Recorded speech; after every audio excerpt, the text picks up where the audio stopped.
Hello everybody. I hope we're all doing good, and hopefully there won't be too much echo here.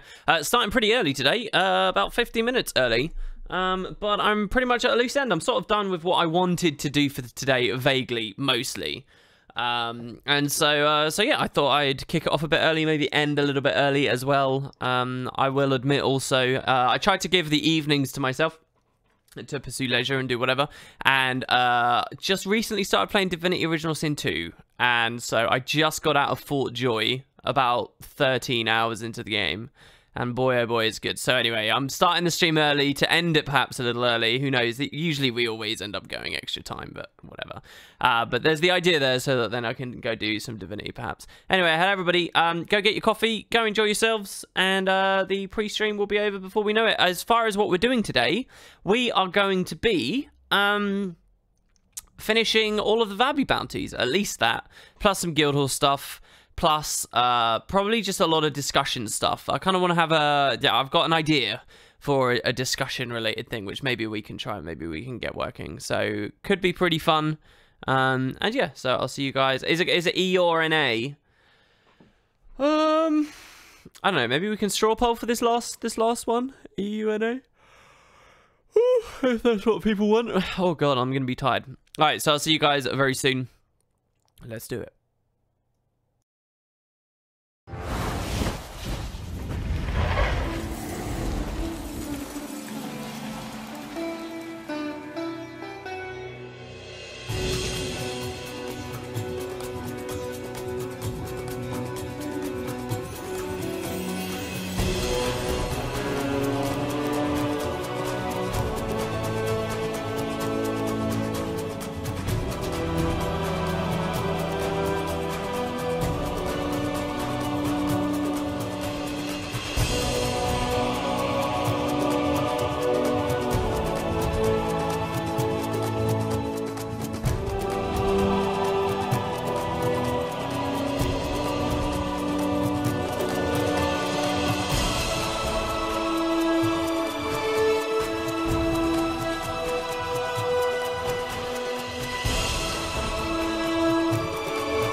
All right, there we go. There we go. We've heard enough of that. I was sat here the entire time. Usually I go off, but I'd already made coffee and stuff today.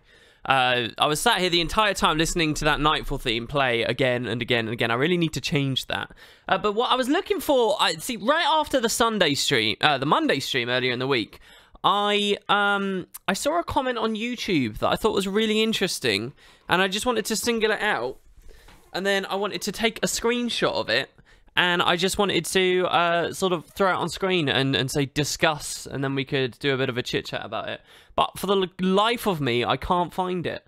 So yeah, sorry that took a little bit longer. I am actually, even though I got coffee here, I'm going to go get a cold drink. I'll be 2 seconds. I'm also going to put a fan on. So you guys can just wait 1 moment while we get a couple more people in. And if anyone else has got like 5 to 6 lines of text, not necessarily sentences, but lines of text as they appear at, you know, what you would consider a reasonable scaling on Chrome or Firefox in the comments section here. Or the live chat. When I return in 2 seconds, so you haven't got long to type this, you can bring a topic to us, and we can say discuss, and we can do that. Wouldn't that be fun, guys? Also, I'm going to change the face cam and stuff. But yeah, just give me 2 seconds. I don't have too much of a strong game plan on this one, but it should be fun. And what we'll do is we will straw poll EU versus NA on this 5th and final map, whichever one we want to do. I would suggest that early in the stream, before people get here, it's mostly EU people, but I don't know. So anyway, just give me 1 second, guys. Genuinely, 1 second.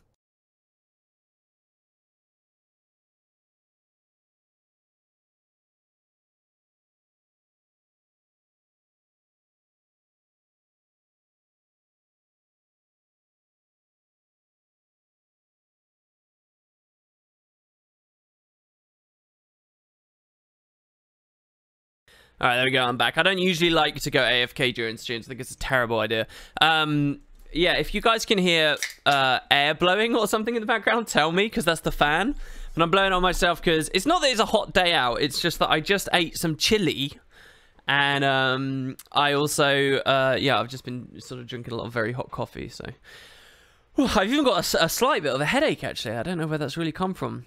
That's why you pin the comments, says Flaganti. Oh, that's a good idea, man. Tyrannic says, wait, my sub ran out. Oh, never mind. No, it still shows you subbed for me right now, and you've still got your three months in a row, dude. 3 months. Here we go. We got something from Cossage here.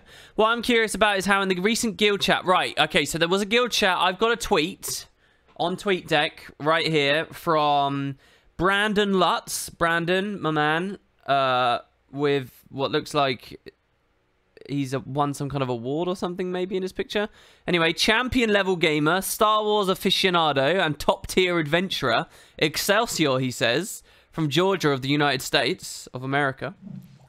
He says that I'd like today's guild chat. 17 hours ago, he sent me this message. He said that it's worth a watch if I missed it, which I did. He says they talk a lot about the story and they hint at season 4. So, no, I haven't seen that. Now in chat here, we've got Cossage, who just said, what I'm curious about is how in the recent guild chat, Bobby Stein mentioned his favourite character is someone we'll meet in the future, who's season 4. It makes me wonder if he's implying Razza, some other Guild Wars 1 character, or Guild Wars 2 character. Really? He said his favourite character is in the future? On the AMA, he said Zalambur is his favourite, or he wanted more time with Zalambur or whatever. Which struck me as curious because Zalambur, you don't get enough time with him to really understand where that comes from, in my opinion. And it's weird, those Amnoon moments with, like, the diplomacy in Amnoon and getting to know the factions and stuff, and to a later extent as well, some of the stuff with the Awakened Armies. It's just, I know that if the RPG was a bit bigger, a bit longer, you know, had more of a, like, side mission style thing, and I don't know, like I think of, like, playing Morrowind and joining the various houses and stuff, and, like, how it felt to first go to Balmora and speak to the various characters there and how things run. And then, you know, yeah, I get that they're sort of striving for a similar feeling thing at Amnoon, but it goes too quick, I think. And so Zalambur kind of falls to the wayside. That's interesting, though. So season 4, his favourite characters in season 4, maybe Razza. I mean, this is on the assumption that it's corner, right? But why would Razza doesn't necessarily have to be a corner. I like the idea. If we were ever going to go to a totally alien continent, like really far away, I think that that's the best place to find Razza. to me. Like, just out in the middle of nowhere. Like, he's this one, like, vaguely, recognizable thing. But he's out, like... Because, like, Raz is this entity from the mists. And he didn't necessarily spend long in Ilona. Like... Yes, the heroes found him in the mists and then presumably took him out into Ilona for a bit, and he was associated with Abaddon, and that was sort of where all that started, and blah, blah, blah. But he's an entity from the mists. I like the idea that he doesn't give a shit about Ilona, and he could just be anywhere. I like the idea of him being a million miles away on one of these continents that was named after the artists who were writing it for gags. You know, there's a continent called, like, Gwenye, right, which was an artist, I think, or something. You know, we find Raza there. I like that idea. Maybe Baltec? Baltec's a twat. If they did Baltec in Guild Wars 2, they could make him a right dickhead, and I'd really enjoy it. Because he was such a miserable, obnoxious dick. I'm going to read you guys some Baltec quotes, just as we settle into the stream here. And I start off my straw poll as we go. What else we got here? Dagger or Scepter for a support Tempest? Dagger... Well, it depends the variety you want to run, but Scepter is offers far less. Which is a shame, because it's kind of... Scepter can be incredibly bursty and incredibly tanky, but it's never really been very good at supporting, in my opinion. I mean, some ways it has been. But anyway, let's see. Baltec. I gotta say, the one thing that does kind of irritate me is when I'm in the middle of talking about lore and stuff, and all of a sudden I'm just asked for advice on build stuff. It's like a completely different world to me, and it's like I'm not thinking about that right now. Anyway, so he says, I am exceedingly preoccupied with contentious matters. Is this urgent? And we can say, do you need any help? This is a dangerous region for someone traveling alone. And he says, unlike weaker souls, I am able to safeguard my person without employing ungainly forged chitin and sharpened lengths of metal. I require none of your cumbersome aid, I assure you. I was wondering why you're wandering through this area. Oh, how very interesting for you. And he doesn't even answer. Okay, maybe you can take care of yourself. Tell me, why are you here? Oh, you're still here? Pfft. I feel as though I'm conversing with an inebriated waterfowl. I see the penchant to prove oneself a nuisance is still a talent cultivated by simple folk. What a waste. Very well. If it will extricate me from your unwanted attentions, there are items that hold a certain archimetrical infusion. Sorry, you would say power? People who understand the usage of such... Oh, God. Vicissitude... How do we pronounce this word? Hold on, we're going to go to Google for this, guys. Here we go. This is going to sound really simple, and I'm going to show the depths of my ignorance, but here we go. We're going to hear the American pronunciation of... Oh, okay, I don't have to feel that bad. Google doesn't even have a translate. Well, this version. Let's listen to this. Here we go. Vicissitude. Vicissitude. The word is not vicissitude. It's vicissitude...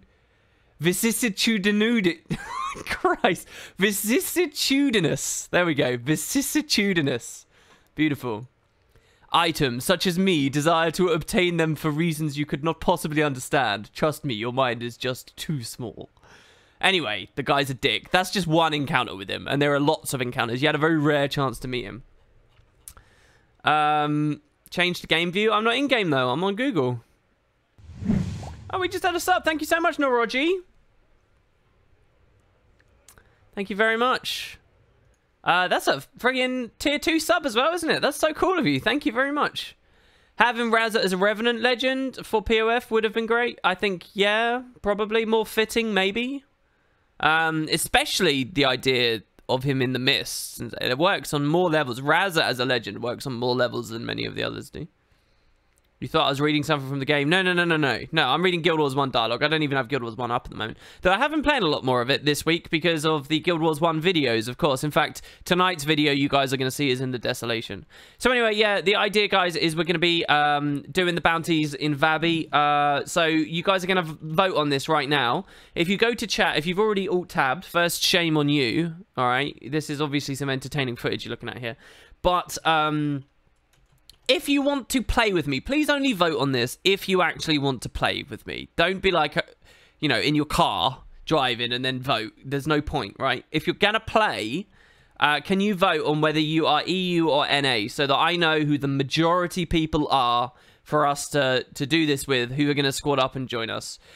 You can also feel so out of control and desperate to troll in your life. You can openly troll this, I suppose, as well. But there you go. If that is amusing to you, then go ahead. No. Don't type, ladies and gentlemen. Don't type. Just go to Straw Poll and post that in there. WP, in your Valentine's video from a few years ago with the heart positions and making yourself huge, I joined you in-game for the event and you said, hey, I like your armor. It was an amazing moment. Wow. Dude, that's strange to read.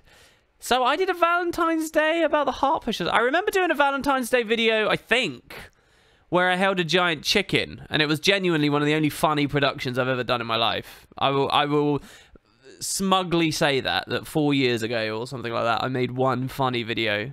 I don't remember that, dude. That's a really weird video. That is quite a moment for me, really, to see that I can impact someone's life like that. I'm so sorry. I don't remember any of that. I'm glad you're still around, though, dude. And I'm sure you were wearing great armor. Wow. When will MMO content for POF released? Question mark. I don't know what... I got really upset. Wow, I didn't get really upset. I was surprised. Listen to this. So on the first... We're now 3 weeks since release of Path of Fire, guys. 3 weeks. On the first week, I did a daily video summing up my experiences. And on the last one, I gave a very crude first impression, what I liked, what I didn't like, what was on my mind, right? Very crude. And I was very clear to people. My opinions right now are not that important. I mean, I think they have some interest behind them, but they're not that important. This is just what's on my mind. And I was very, what's the word? What's the word for, like, when you really galvanize people, when you energize something and you make it a big deal? I didn't make it a big deal, all right? I was very laid back about it. But one of my comments was, yeah, I questioned the social sides. I wonder if POF... I said if you know, I was going to do a 100-word review or whatever it was, I'd say it's remembered this, but Path of Fire's forgotten what it means to be a good MMO, right? That's what I said. I didn't frame it in this hugely terrible way. Anyway, so I had a comment 5 hours ago. I had a comment. I won't read the person's name or whatever, and I'm not calling the person who made the comment an idiot or anything. It's just an example. So this comment says this: I'm thinking of returning to Guild Wars. His comment is on that video, that 2-week-old video now, right? So anyway, he's there on that thing where I made that comment, and he says, 5 hours ago, I'm thinking of returning to Guild Wars 2. I've got like 1,500 hours played from the original game, but I quit during Heart of Thorns due to studies. He says, would you recommend that I go through Heart of Thorns first or jump straight into POF? Then again, seeing as the social aspect of the game took a severe hit on Path of Fire, makes me question if I should wait a bit more until it gets somewhat resolved into a new expansion or update. Now, to me, that is a phenomenal comment. And it's not in a negative way or a positive way. It's just amazing to see how there's so many things to question here. Did I put that argument too strongly? Did I make it sound like it was this terrible thing about Path of Fire? Like, let's look at this. I made a comment in that video, and here we have a person saying, look, I don't play the game, and because you've said this, I might not play until the next expansion even. I'm going to wait 2 more years before playing this game because of this one offhand remark you made in one video of 7. The social aspect of the game took a severe hit on Path of Fire. Like, it's fascinating to me that someone can get that interpretation from what I said, or that, there was room for that. So tell me now, Twitch, did I ever lead you to believe that the social aspects took a severe hit? Like, they never took... You might say that they're in a severely bad place. Now, I wouldn't even say that. Yeah, I'm being devil's advocate here. I'm kicking against the comment. But, I wouldn't even say that they're in a severely, they're in an awful place. But, the suggestion that they took a hit, that they're worse even than Heart of Thorns, this is even more ridiculous to hear, because it's like, if anything, Path of Fire is just a continuation of Heart of Thorns. Do you know what I mean? Like, and Heart of Thorns was just a continuation, really, of Season 2. There's no hit has been taken. If there was a hit taken, it was a long time ago. Yes, Heart of Thorns did add a lot of guild infrastructure and stuff too, but I wouldn't say that Path of Fire was particularly negligent in those areas, just for not, you know, reinventing the wheel again, as Heart of Thorns kind of had to. So it's amazing though, isn't it? I mean, if there's anything, and I'm fortunate I don't feel this, and I can say this with absolute sincerity and 100% belief. I do not feel this, but if there was ever a reason to sort of be terrified to ever give opinion online, I think I'm looking at it, right? You know, if there's ever a reason to be insecure and so scared that you can't say anything without someone being radicalized accidentally, you know, that's it to me, you know? So it's quite incredible. Heart of Thorns plus POF, best expansion ever. Anyway, so if the person ever hears my discussion here, don't worry that it never took a severe hit. You're not, it's, you know, and again, none of this is to be offensive to the person for thinking this. I'm more interested in the social aspects of how a person could be led to that. But then the other thing I would say is there's just a blunt question. Should I do Heart of Thorns first? I'd say, yeah, do HOT first. I think that the quality of HOT is pretty high. WP's realised he has power. We are doomed, says Zoist14. No, but the thing is, I think it's like a slippery fish, though. I think that if I tried to grab at this supposed power, if I tried to actually use that for some, like, self-interested purpose or nefarious reasoning, I feel like the more I tried to clutch at it, the more it would wriggle away, because the more evident it is someone's trying to manipulate things, the more savvy people are. It strikes me that people are least savvy when it comes to flippant comments and small comments and, like, I don't know. Like, I don't think if you actually try to manipulate people, it's as easy as you'd expect. But I think inadvertent manipulation and suggestion, I think that's the danger. That's the thing to worry about. I don't know. I know none of this is really about guild wars. This is more sort of being pseudo-intellectuals about society or some shit. I don't know. But it's interesting. Anyway, it was an interesting comment. And someone said something in chat a second ago that made me think about it. They didn't touch Wild vs. Wild PvP guilds, fractals, dungeons. How could it be an MMO? They just designed 5 maps. Well, that's a logical fallacy immediately. Though, to declare something an MMO, I would argue you can have an MMO without any of those features. Those are just constructs you've decided to hone in on. And you're wrong anyway. They will be throughout Path of Fire, touching on fractals and World vs. World and PvP.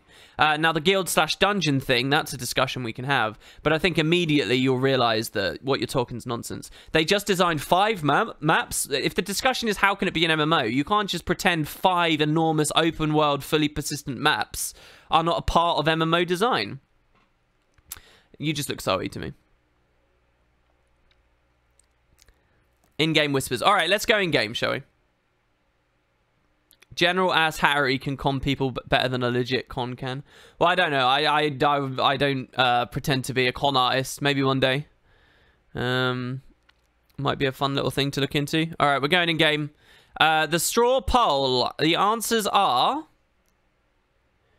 Oh, it's very close, guys. EU are currently winning with 7 votes. So I'm going to count down. When my clock currently says 1650. When it says 1652, the second it turns to 1652, that is when I'll end it. So if you guys want to vote, vote now. The second it dings to 1652, I'll give NA one more chance to catch up. So again, we are very close on the vote share there. And I'd quite like EU to NA to win, because then I don't have to swap again. But yeah. This is really creepy how this player managed to stand his character perfectly in front of my thing when we swapped on. So it looks like I'm playing as their character. That's weird. No, I'm the badass Power Ranger looking one.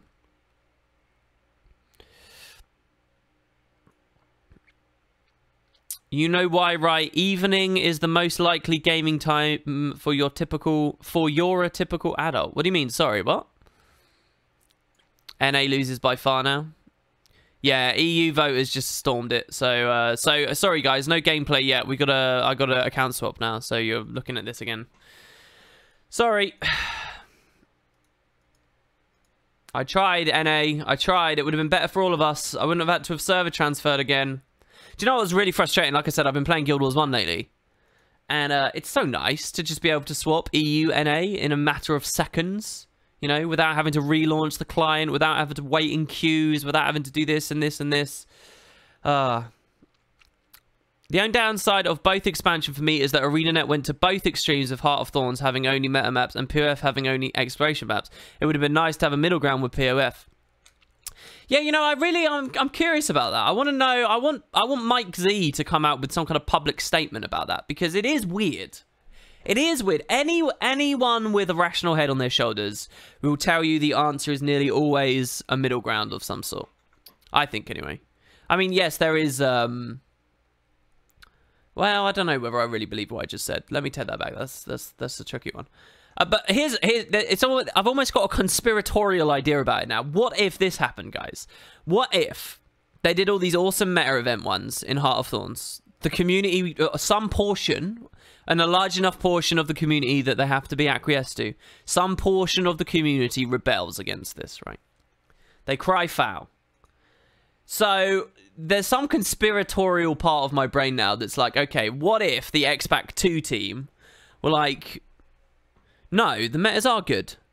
These dickheads think that the grass is greener without any metas. They think it's better without any decent, renewable, farmable content that's staged in the way we did with this magical thing in Heart of Thorns, where maps end up bringing together. They think that this is also bad. They think the timers are that bad. We'll show them. We'll show them that the grass isn't greener. Fuck those guys. Here's what we're going to do. Next expansion, we're not going to give them any of them. We're not going to give them any of them, and we know by not giving them any of them, people are going to come to their senses. And another significant portion of the community is going to stand up and say, no, we wanted the metas. And then we'll be vindicated. And then at that point, we can sweep in and say, right, do you want to listen to us now? We're going to do it our way. We're going to give you lots of metas. There's almost like that level, which is obvious nonsense. And, you know, I should be very scared of ever finding myself thinking, well, it amuses me to believe that this is what happened in some meeting. But, you know, and the idea is they knew they could have found a balance on this expansion, but they deliberately didn't do a balance because they wanted another form of rebellion this expansion. So that people would learn, so that the community would step it up a notch and stop being so black and white about things, because they've experienced the black and now they've experienced the white, and that leaves them with the only rational course left, and that is being grey. Damn neutrals. That's what they want us all to be. So yeah. Anyway, all right, I'm in game again. There you go. Conspiracy theories with WP. I know you guys, this is why you come to these streams. Stickman, so the real thing is always in the comments, as we know. So Stickman says there's wooden potatoes. I think that they kind of just viewed the bounties as the new metas. And I think you're right, Stickman. I think when we actually look at it logically, I think the real answer is they didn't do the metas because there was a bit of a backlash, and they had a different substitute system instead, which was bounties that they thought was plenty good enough. And maybe it is plenty good enough. I'm not even, you know, I'm not casting my vote down that either right now.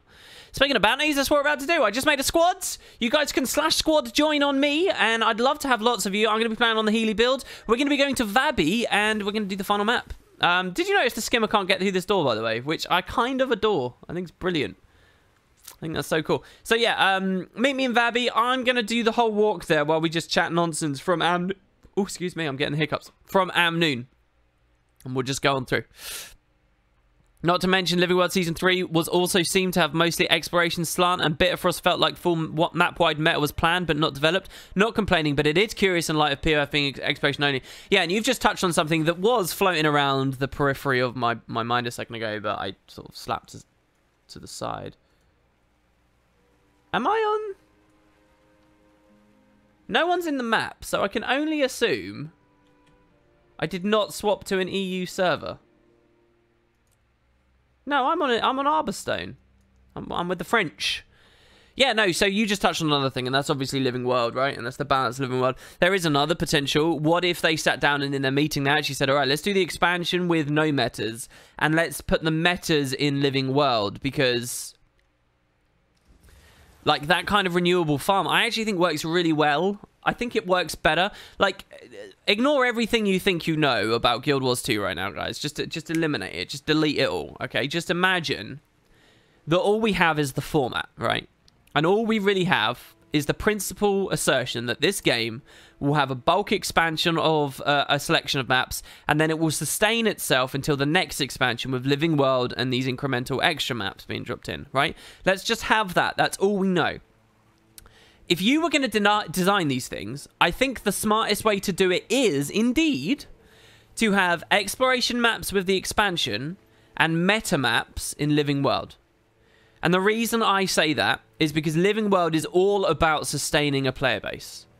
And metas and renewable farm works perfectly in that model. Not only that, but just as people start getting sick of, you know, the Bitterfrost Frontier meta, which never was in the end, but let's imagine it was. Just as people start getting sick of that, and, you know, we've actually got another analog here with berry farming, right? Just as people get sick of that, a new one is added, and they can sort of all flock over to that. And you can kind of almost have like a flavor of the month meta farm. And you can have some trickle back, right? But you can almost do that. Because there's another discussion here that we can touch on, but that's the idea of, at some level, when you've got Guild Wars as it's been designed right now, when you've got MMOs, and you just keep adding more maps and more maps and more maps, you're embracing the idea that your old content is going to become more desolate. You're sort of embracing that. So, so you can kind of, but once you've embraced that, once you've accepted that has to be a thing, right?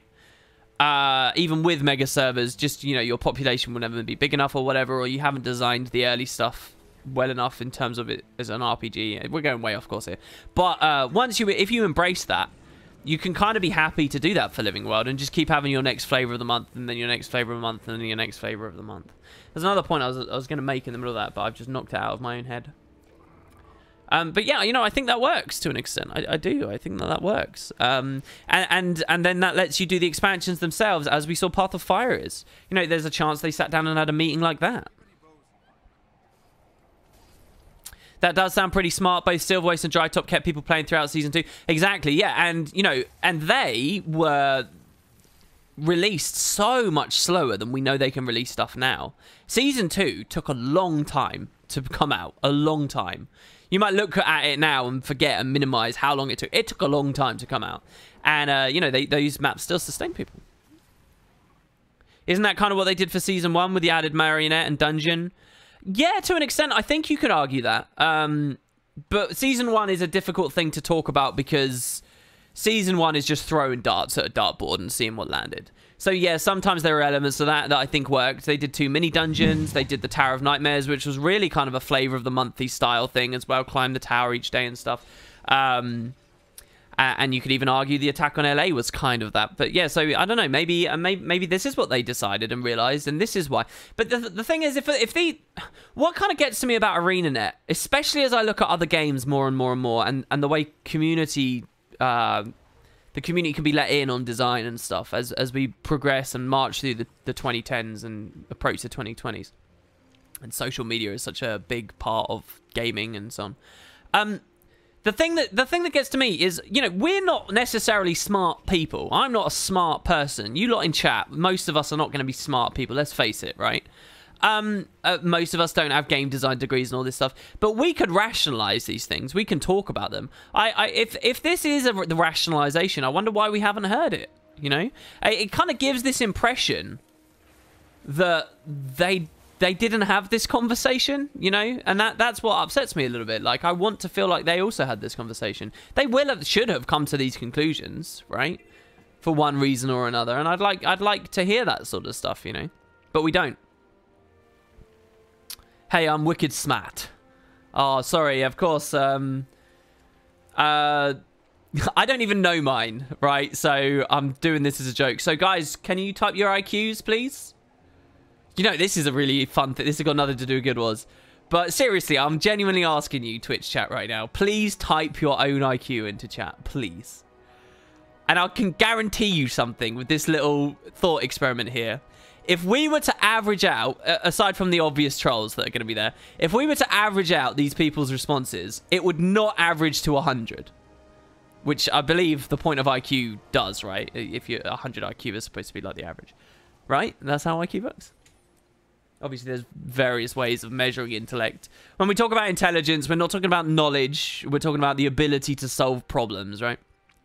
But, you know, and that's because the reason it would never average to 100 is because the only people who care about their IQ enough to remember it or even give a shit, these people are, they're going to take it as a point of pride. Anyone who's done an IQ test and it genuinely came back at, like, you know, 90 or something, they're not gonna post it down there. They're not gonna want to. Or generally. Yes, and different sampling biases, absolutely. I don't know what we're talking about. Again, I don't know what these streams are. They put a smile on my face, though, so thanks for that, Twitch chat. My IQ is X4 by X2 by X0 by X6 by X9 genius level. Thanks so much for the Prime sub there, Nosh. Evening. So now that people are coming, just before we get these bounties rolling, the GMs wanted me to remind you of a couple of things. We do have a lottery going on. You can see that on the bottom left of the screen right now. You'll see 4,000 ectos. We're giving away those 4,000 ectos in a huge lottery. So if you buy into the lottery, you've got a chance of getting all that money back. And we kind of want it to grow. We want a really big lottery like the old ones we were doing. So I've been asked to remind you of this. I've also been asked to remind members of the guild that we do mini purges every 2 months now.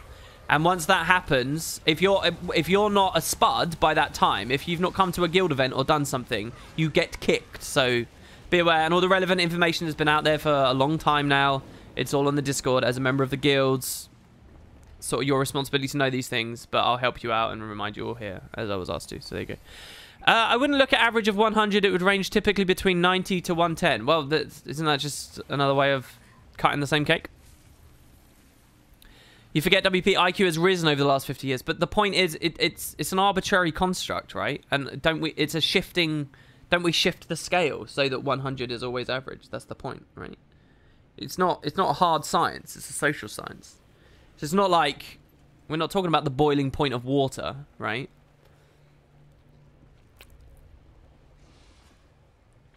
I think it adjusts. Well, I don't actually know. I'm not going to claim to know fucking anything about different ways people model IQ and so on. All I remember is being like 13 and they used to do national IQ tests on TV or something. And I remember sitting down with my family and we all did it.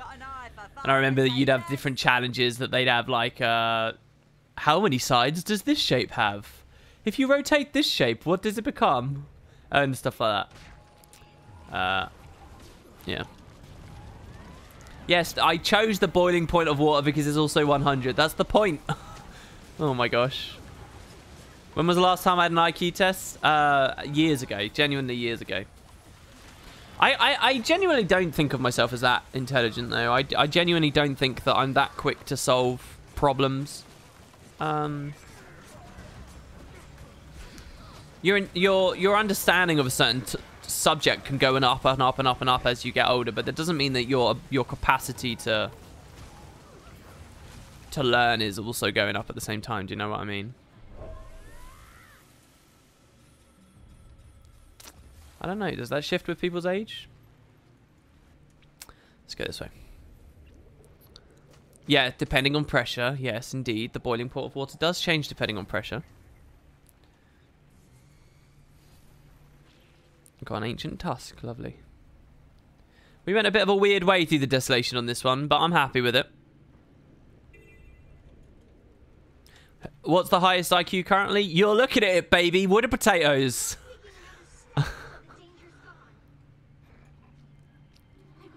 I completely talked myself off the topic. We were talking about a Guild Wars thing earlier. Sorry, I'm just reading chat about IQ now. I should never have asked. I should never have invited people.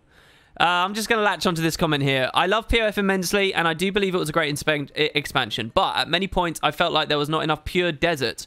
When I played through, the only 2 times I felt like I was in a desert was the Crystal Oasis and Desert Highlands. Do you at all think that there should be more of these areas? Yeah, I think, you know, when you say that, there's a big thing that comes to my mind. It's something people have, you know, unceasingly bitched about for a long time now.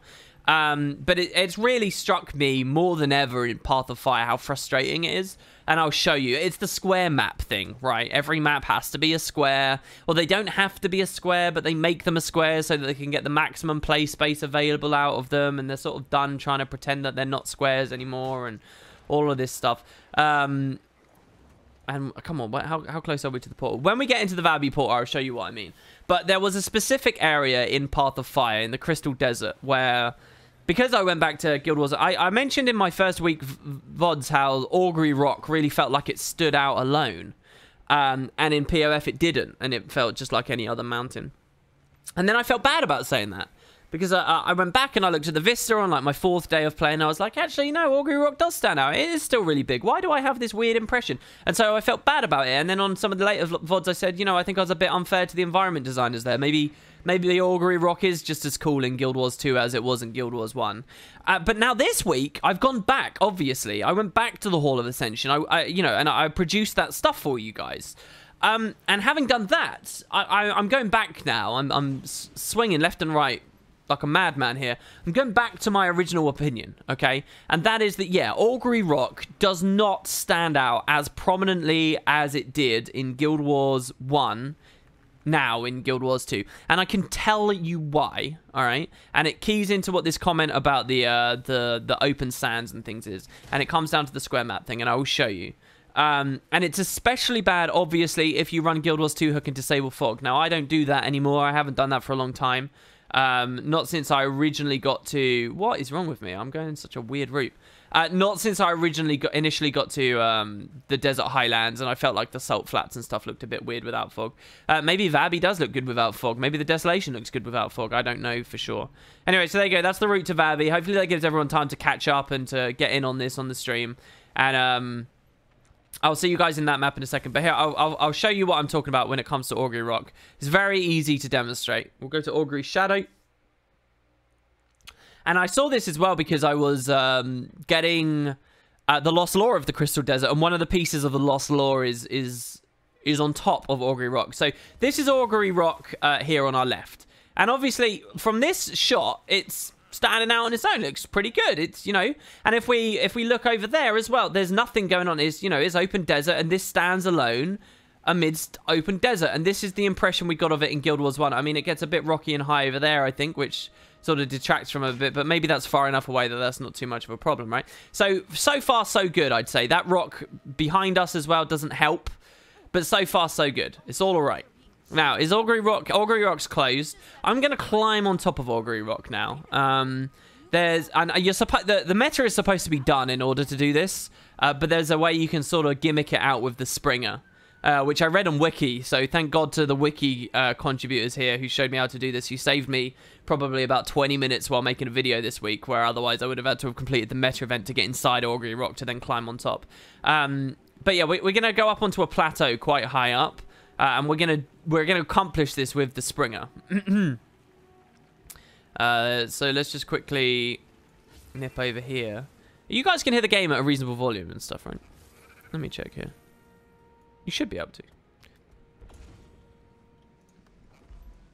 Actually, I bet you couldn't. I bet you couldn't, and you guys were just being polite. I bet you can hear it better now. Tell me if it's too loud, obviously. Okay, so the sneaky way you can get up is this is all obviously okay, right? But then what you need to do is you need to land right here. Now, this is mostly really slippery, and you shouldn't be able to land on it.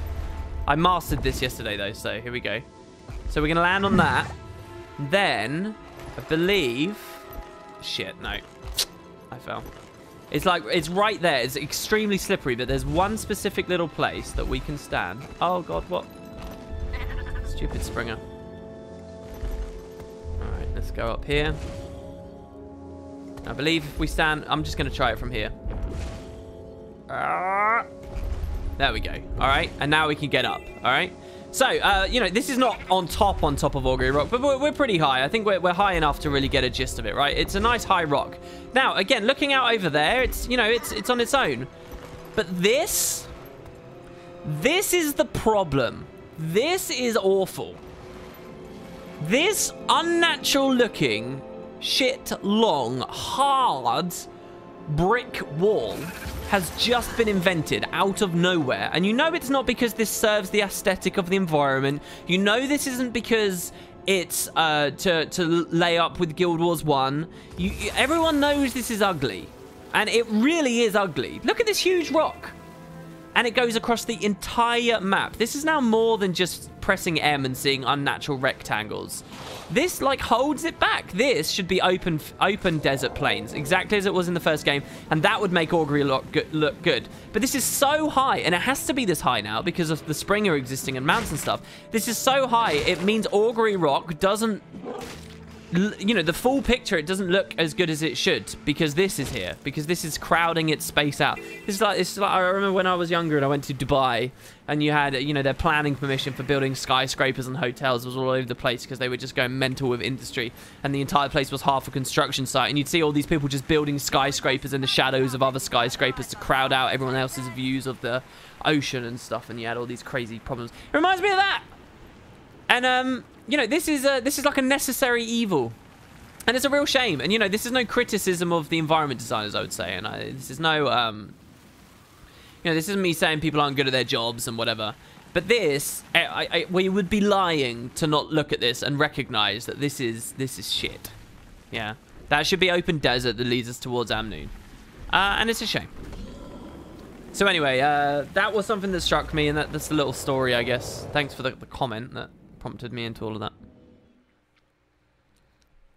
Do I want to go to Dubai? I kind of do. I kind of want to get really rich and go stay at the Burj Al Arab, that like Before you head into Vabbi, I have information you're going to want to hear. The 6-star hotel or whatever they call it, 5-star, I can't remember which one is it. But where they'll get you food from like anywhere on planet Earth in like a day or two if you order it. So I kind of want to go there. But it's like, you know, it's like 10 grand a night or whatever the hell it is. I want to go there, and I want to tell them in Dubai at the Burj Al Arab to get me a kebab, and I want them to get me a kebab from my hometown in the UK, like a kebab van that I like in the UK, and see if they could do it.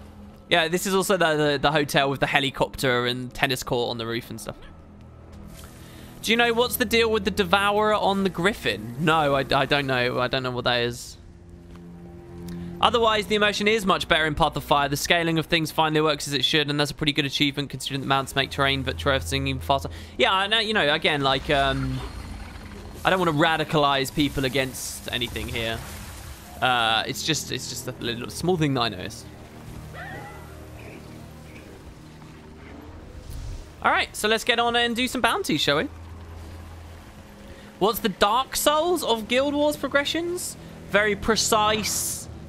do or die, flighty gameplay, you mean? Oh.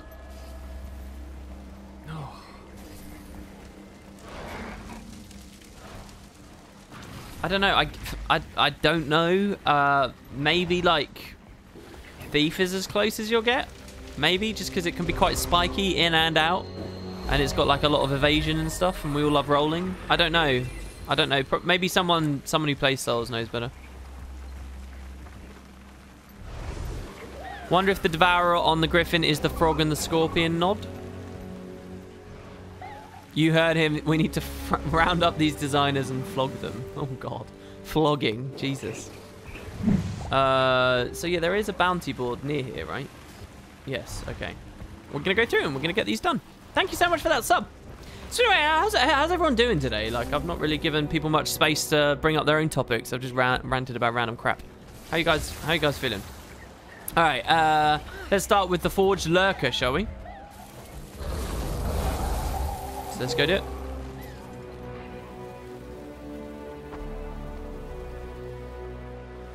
Humongous Dark Souls fan, and I can confirm that Thief is pretty good. What you mean, accurate is sort of replicating that experience? Do you think World vs. World / PvP is going to adjust their silly metas or keep QQing about Scourge, Spellbreaker until they're nerfed to uselessness in all modes? You sound pretty set on your own opinion there already. You're suggesting to me that the World vs. Worlders and PvPers are not creative enough or talented enough to work around metas, and the community don't realize they have their own potential to change the meta instead of just relying on developers. That's an interesting thing you find. And I think the more a community feels empowered to play rock, paper, scissors on metas, the more healthy that community is. The less they feel empowered to do that, and the more reliant they are on developer tweaks and, you know, sledgehammer balance or chisel balance, the more reliant they feel that they are on that, the less healthy the community is, and the more damage the community will get, and so on. I think that is all very important to look at. I don't know really, though. I would say top level, and I don't know. I haven't been following PvP well enough. I would say, though, for PvP at least, if the population is too low, and again, I'm not making any statements here, but with PvP, if the population is too low, the odds of there being enough talented people to enact change in metas and stuff does go down with it.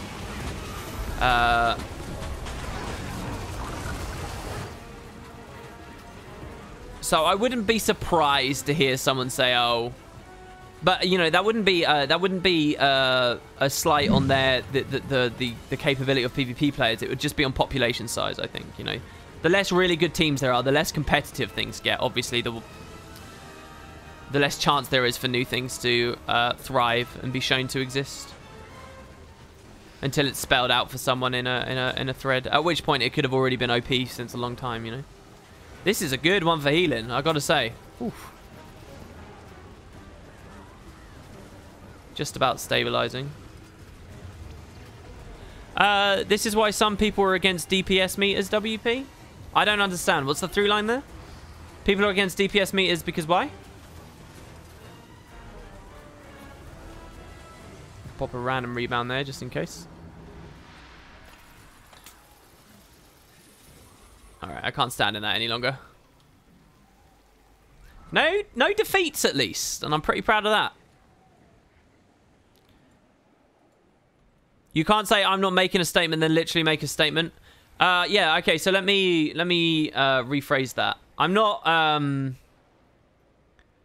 trying to declare any truths here. I'm not trying to say this is the way it is, this is the way it isn't. I'm just trying to introduce some elements to the conversation people who want to have that conversation should probably think about.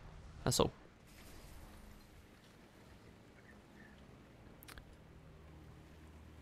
It seems like there's a lot of balance chat going on at the moment. Have I missed something? People seem really interested in balance discussions. Not just on this stream, but over the past 2 weeks or so. It feels like there's a lot of focus on it. I wonder if there's some source for that I'm missing. Is it just because people are looking for the next thing to have fun on now, and that's a natural thing to come? That's like, you know, the TikTok of a new content release. The tick is enjoying the content. The talk is enjoying the balance that's upcoming. So we've got another guy to kill here. I'm going to go around this way. Oh, is it just because of the elite specs, especially for World vs. World? I think everything about Scourge being OP has already been said. It's obviously going to change. So have we got any World vs. Worlders in here who can give a kind of an informed opinion? Two classes are dictating the entire meta in 2 game types. So returning it to the original discussion, how much merit do you guys think that has? Just answer that to me now, chat. How much merit does that have? Is the meta fucked in World vs. World and PvP because these classes are genuinely OP? Or is it because the player base is too small / incompetent, ill-equipped to change it despite the fact they have the power to? Which is it? I have a very strong suspicion that I know what one people are going to say on that. Because it's always... Watching WP play Guild Wars 2 while playing ESO. Oh, the double up, dude. You need to be playing some Minesweeper as well. No, play some BDO. Do some AFK BDO farming while watching a Guild Wars 2 stream, playing Elder Scrolls Online, and playing the trading post / marketplace / whatever they call it in FF14. There you go. I suppose you can try and do something in WoW as well. Be / dancing in a corner in WoW. And then have a game of Minesweeper on the go. Do you think First Living World Season 4 episode will go out after Halloween like Crack in the Ice? Wow, was Crack in the Ice at the same time as Halloween? Ooh, that's weird to think about. Was it really at the same time as Halloween? This is truly insane how much... I like that these bounties actually put out pressure, and there's a reason for me to be on this build. I really like it. Scourge isn't so bad in World vs. World for roamers. You just range them and they die. Yeah, so ranged power damage, from a conceptual standpoint, always seemed like the paper to that rock to me. Always. because they can't do much against that, and especially considering the Deadeye came in.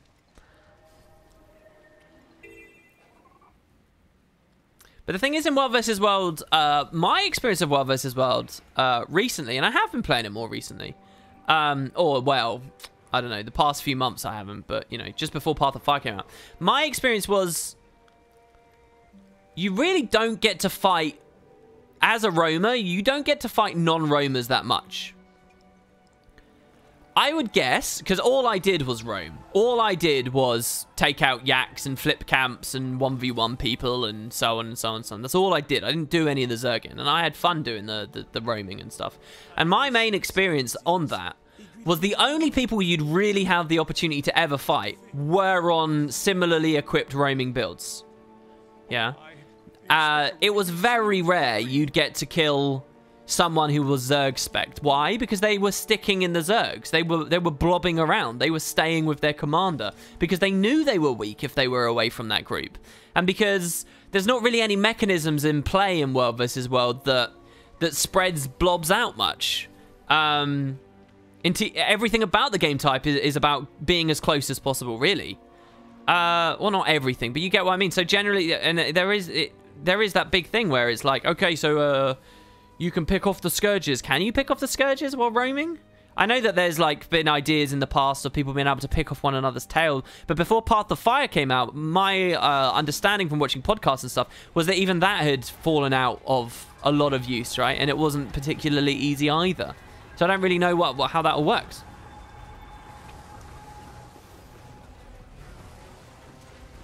My computer already crashed twice. Do you want it to crash again? Yes, Mayo. Yes, it's good to see you, dude. What bounty are we doing? We're doing the Forged Warmonger right now. You just burst away from us all. There is Rome at the front of the Blue Keep and EB. You will catch a lot of people with Zerg builds. Oh, I do know where you're talking about, and I think that's fair-ish. But even with that, I still think, generally speaking, you know, is that a worthwhile answer to Scourge, I guess. To go back to the original discussion, we're talking about Scourge being OP, right? WP are still the friendliest community? What, the WP community or the Guild Wars community? I've never believed that the Guild Wars community is the friendliest community. I've always thought that was a nonsense thing to talk about anyway. Weirdly arrogant and, like, I don't know, just stupid. I mean, people are willing... I'm not saying that this game doesn't encourage people to be nice to one another, certainly, but... I'm not sure it's worth saying that. I like the community we've got. For what it's worth. Like, as far as what we've built around the streams and YouTube and stuff, I'm quite proud of it. In fact, I wanted to go on the record saying a couple of things. First of all, in fact, speaking about community and the Wood Potatoes community, I was astounded to see just before this stream on the cat video I did yesterday with Boots, someone in the comments came out with like this horrendously like aggressive, I've talked about this before, arguing for phantoms, this like really angry comment. Let's read this from this guy who's just like so not a typical WP viewer in my eye. All right. So what is it? And I liked it and I've left it there. It's from a guy called Your Boy Rex, all right? So immediately, your boy, really? I've got someone watching me that spells boy, B-O-I, really? All right, okay, I'm game. It's nice to see you, your boy Rex. So your boy Rex says 21 hours ago, Wooden Potatoes actually hates cats. He's only titled this video so that white knights don't chase after him. Fucking degenerates. Right, that is what he's done, and it's triggered like one of these like regular YouTube slap fests between nerds. That so someone takes the bait and responds saying, "What the fuck do you want, degenerate? First, white knights is an expression for weak-willed people who are not willing to think by themselves and why people defend certain things. Second, it doesn't even apply here because there's nothing to defend. And third, why are you being a dick because certain people are joking about the fact WP does not like cats? That are joking. You know the things that it's supposed to make you smile, which is not to be taken seriously. If you don't get it, the joke was based on the fact that cats rule the internet. If you don't find it funny, then sad for you, but no need to calling people degenerate and using fascist expression ... By the six, I hate people on the internet." Listen, I appreciate the defense, Harsh Shadow, I guess. And I appreciate what you're saying, your boy Rex, as well.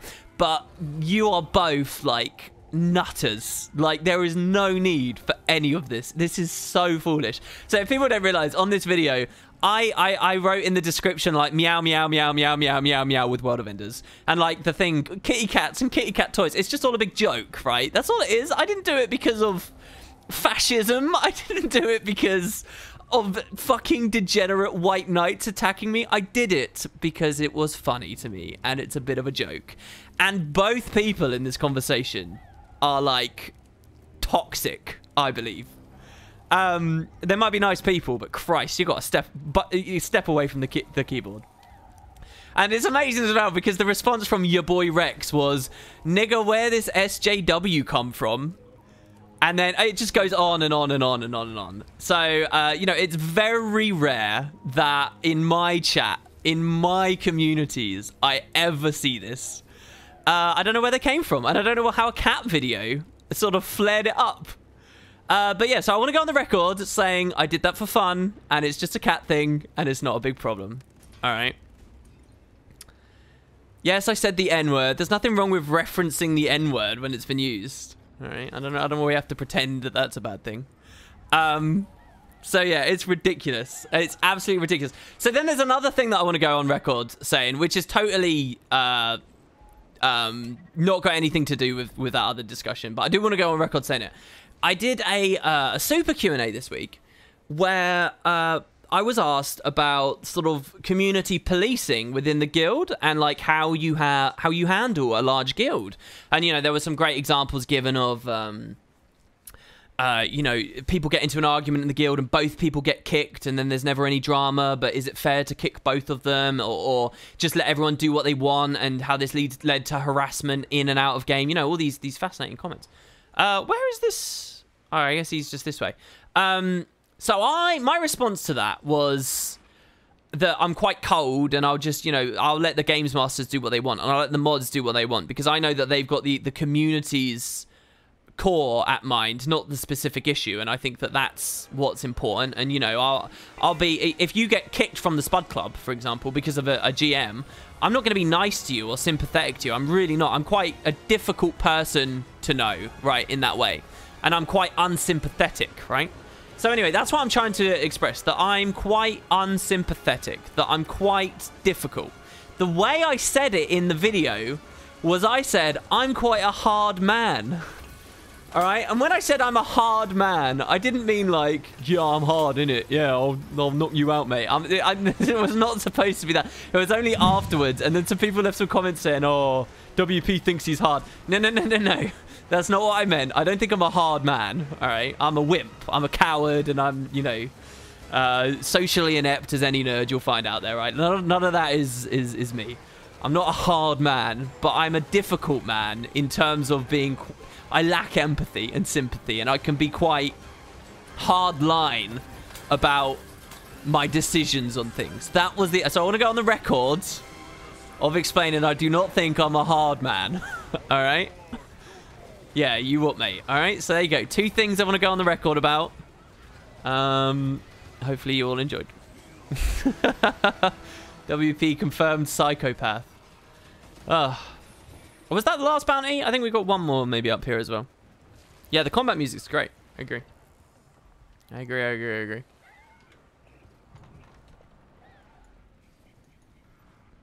I think you should go watch some Flowers. No need to be hard at ATM. So am I hard or soft? I'm very soft. WP, you need YOLO mouse? Ooh, do I need YOLO mouse though? Ooh, the things I want to say. Ooh, do I need YOLO mouse? Curious. I wonder. Maybe I'll take your advice. Maybe.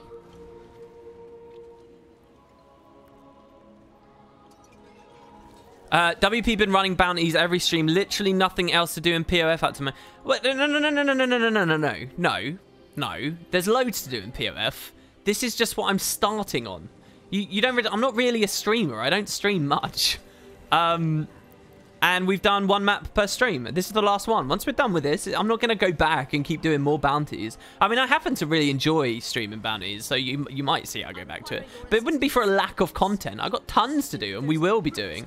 It's just, I want to finish this first. Hey WP, which of the map metas have you played and which have you enjoyed? I've played all of them except the one on this map. I don't really care much for any of them so far, really. I mean, they're okay, they're metas, but they're metas in the same way that Harathi Hinterlands has a meta to me. You know, there's nothing particularly... I mean, they come nowhere near Tyria and nowhere near the Gerent so far, and I'm a bit dismayed by that. I think I like the Augury Rock one most, just because of the doppelganger thing, and I like its structuring.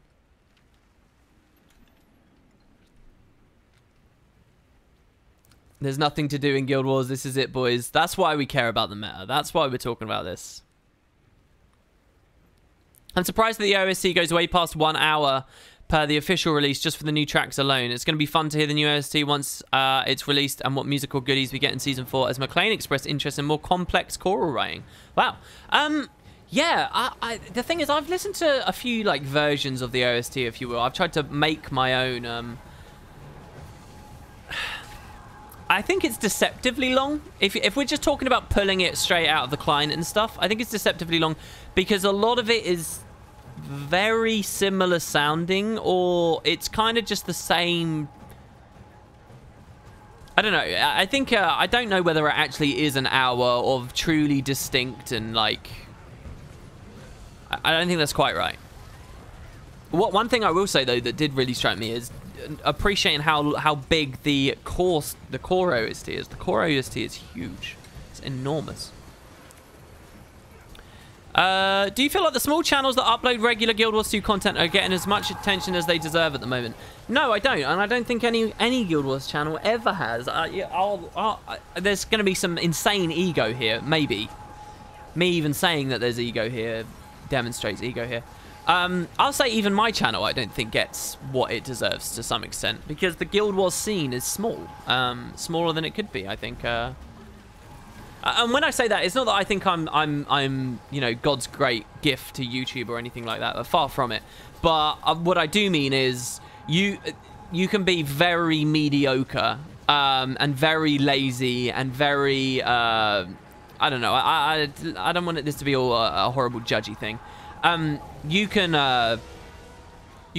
be not that great, but get like triple, quadruple, 10 times the viewership a Guild Wars 2 channel will get. And not just mine, but any Guild Wars 2 channel, but just because the game itself is bigger. And that's always upset me, because I've always thought this is a quality game that rivals any quality game out there, and I've always felt like the YouTube scene should be of an equivalent size, and a deserving size for that.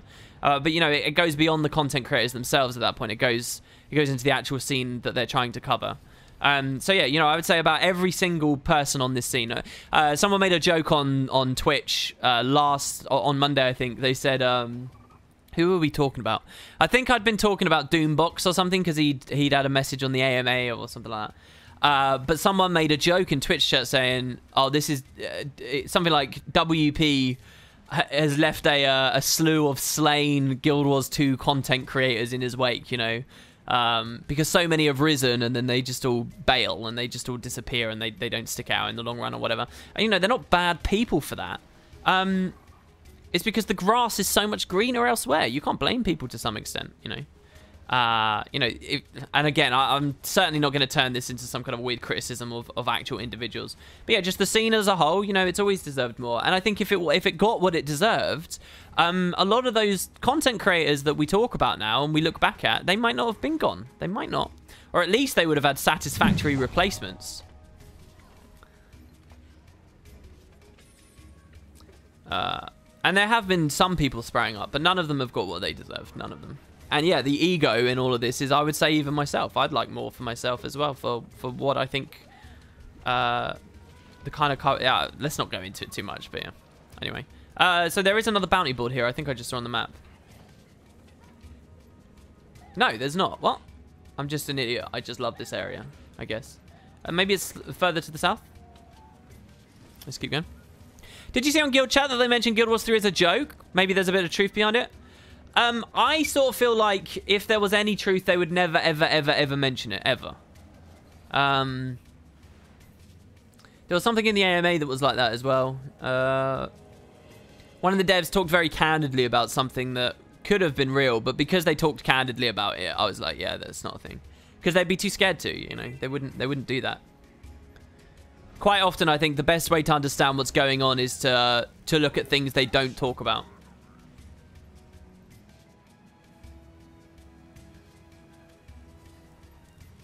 Like, here's a thing I'm convinced with. I need to think very carefully about if I want to say this or not. But I can't imagine that. I mean, this is how confident I am in it. But, like, you'll notice the devs never talk about making another game, right? We know that they hired mobile developers. We know that, right?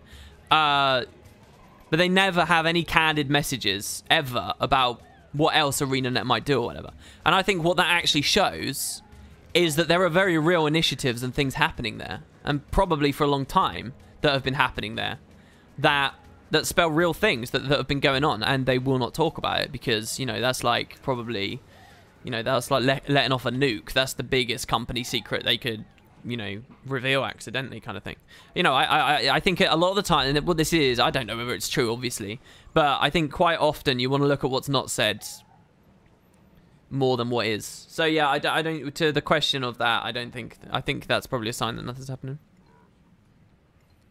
That hiring message from mobile devs has been on their website for at least 2 years. I thought the positions were filled, though. I'm pretty sure... wasn't the news that they were filled, Reg? Is it there right now? Are they still hiring? I wonder if they've just been hiring... Do you know what? That's kind of weird as well. Is that how the industry does things? What if they're hiring loads of people and they're just making it look like it's only 1 or 2 positions? Could be internal tools. Yeah, I guess. Absolutely. Costage says, I hope McLean will release the POF cinematics tracks and combat variants on ArenaNet SoundCloud. Yeah, that guy's a legend when he updates the SoundCloud. I really hope he carries on with that. WP, have you been on top of DR yet, or have you still not been back to Corteria of Mounts? Actually, yes, I have played around there. Right, I kind of want to do a video that is the best places to return to Corteria on Mounts with. What do you guys think about that, though? Because I don't know if it's actually good at the moment, but I think that could be a fun project. But yeah, Divinity's Reach is one of those places. In fact, I was going to host a race on one of the streams to get to the top of the castle in DR, but I think it's impossible to get up there, even with the Griffin.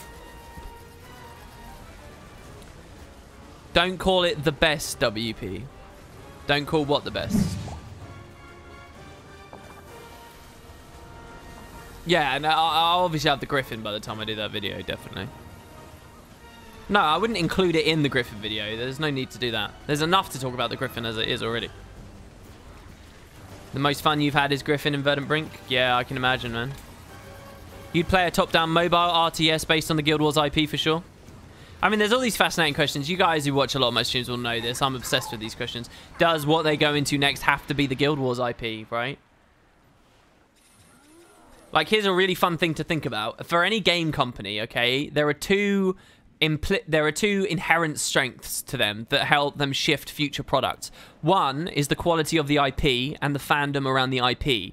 And second, and this is a more subtle thing that only the elites end up really getting, but is a fandom and a quality for the company and the company's practices and the kind of games that the company makes, right? So Bethesda announce a new IP, all right? People are going to take it seriously. If BioWare announce a new IP, people are going to take it seriously. If Rockstar announce a new IP, they're going to take it seriously. And because it's coming from those studios, you expect a kind of game. You know, Rockstar, you're going to expect some kind of big open world, Red Dead Redemption, GTA style, I want to say like city roaming kind of experience. But do you know what I mean? Like a sci-fi Rockstar experience, right? And so on. People would be excited by that because of the implied developments that would be there, and this is true for any number of, you know, Bethesda. It might be a negative thing. Oh, it's going to be full of bugs, right, or whatever. So then we look at ArenaNet, and because all they've ever done is this one IP, you'll quickly find that one of those strengths is much weaker, right? Like what?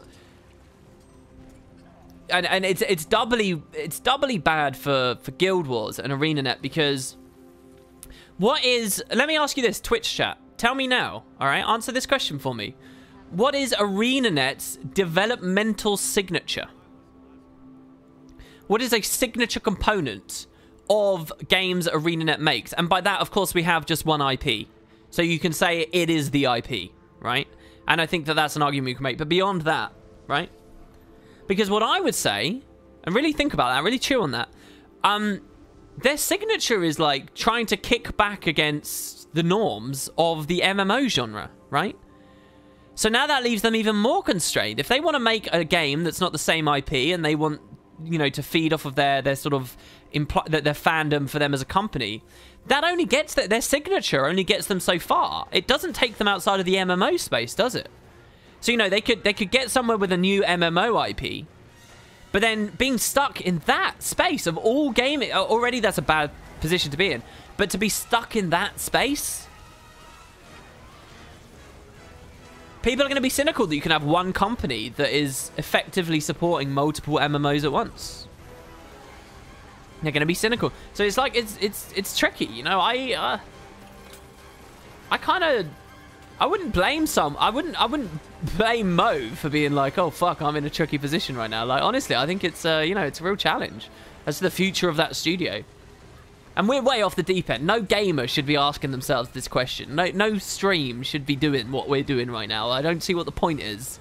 But the point is, it's fascinating, damn it. So we're going to talk about it. It's interesting. What's your answer to that? Norm breakers. But norm breakers within the MMO space, though, right? Like, what norms have they... What lines have they pushed anywhere else? Even as an RPG, what have they pushed? You'll get a lot of, like, 2012 purists who I think were already missing the point. But they'll, like, immediately... They'll hone in on hearts, and they'll say, oh, it was the automation of not having to go to an NPC and blah, blah, blah. Oh, we got a thing for Veil Raider. Nice. The Vial of Enchanted Sands. You know, the hearts were the great innovation. I mean, how gross is that? Can you imagine being a Guild Wars 2012 dev that basically made this game for dynamic events, and then having the mark you've left on the industry be the heart quests? The fucking side thing that you did to supplement the fact you didn't have enough events themselves in the game and people were lost as to what to do. It was the hearts that end up being your great innovation, not the dynamic events, the hearts. But that's, you see that, that's a pure opinion, but you see that still around to this day. So even as an RPG, where have they pushed the lines? Oh, did I have a donation? Someone says I had a donation. Oh my god, I had 2 donations! Oh, this makes me feel sick. Because I know I'm going to look back at the VOD, and I'm just going to be rambling about some nonsense, and I'm going to look like I don't care. I do care. I really do care. I'm so sorry. The real crunch bite. Listen, you were probably devastated when I just completely ignored that. I just didn't know it happened. I'm so sorry. Thank you. Real life is keeping me from playing much Path of Fire, so your videos have been keeping me in it. Thanks, WP, and keep up the good work. Thanks, man. I'm doing good with the double, but not the double, the videos every day, and I hope to keep it going. So thank you. £20 as well? What? Did people just get paid? Has it been payday? Thank you, man. That is awesome. And a second ago, Ewendell. Who do I ship Zodja with? No weaseling out, please. Oh. Can I just give you your £5 back? Who do I ship Zodja with? All right, we're changing gear here, guys. I'm sure some people will enjoy the gear we've changed to. So you're asking me to invent like a romantic pairing? Does it have to be a romantic pairing? Can I not like find a worthwhile buddy for Zodja? Can I not find a character for her to bounce off of on screen that makes me like them both more? Or does it have to be, who do I want to imagine her banging kind of thing? It has to be romantic, he says in chat. Ship Zodja with Liss, says Joe Bum. I don't know. She's what have we got to latch onto romantically from Zodja? She's supposedly a genius. I don't know. I haven't read Edge of Destiny recently enough, so I don't really remember enough of her character, the content of her character to really. Flunt. I'm gonna say Flunt because it sounds funny, and I've got no answer. But I'm not weaseling out. Damn it! That's not a weasel out. It's a legitimate answer. It's just not a good one. The thought of no hearts but having twice as many events excites me, WP. Oh, well, that wasn't quite what I was trying to get at before, but yeah. She's bossy in the sack. She's in love with her work. Dead Snaff. Christ. Alright, what else were people saying up here? I don't know about that. Considering how different Guild Wars 2 is to WoW, it's a weird thing to say, I suppose, but I think ArenaNet is very much like Blizzard. They make very high-quality content and rather focus on certain visual or audio fidelities than content, but without Apple philosophy of trying to set a very high price point for the product. That's interesting, because I actually... I've always sort of felt that Blizzard beats ArenaNet hands down in terms of UX. And matters of UI and matters of flavor and stuff. You know, I think I think I mentioned this about a month ago, but I read an article or something. What was it? Maybe it was a video I watched. I think it was an article, but about the success of Hearthstone and why it's so successful. And people don't realize how much of the success of Hearthstone is actually built off of such an incredibly fluid and well-built interface, and you know, and that's a compliment. That's not a rare compliment. People will say that all the time about Hearthstone, but I think it goes really deep, and I think that ArenaNet missed that a lot. It's like an example,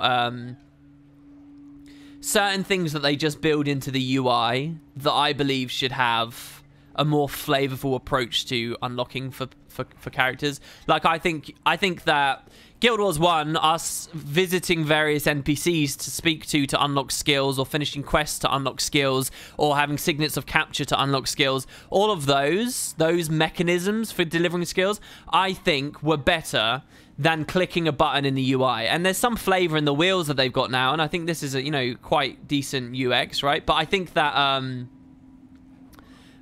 Guild Wars 2, in this area in general, it's a regression on what we had in the original game. And I think that happens a lot. And it's an exchange for player-based convenience, which is what I think ArenaNet have always really, really dived into all the time. I don't know, maybe that's their signature. Convenience over immersion. What do you guys think about that? Is that their signature? Like, some of you guys might not be into this discussion, but I think it really is a fun discussion. So let me phrase it in a different way that will get you on board, okay? Imagine this. You're sitting here watching my stream.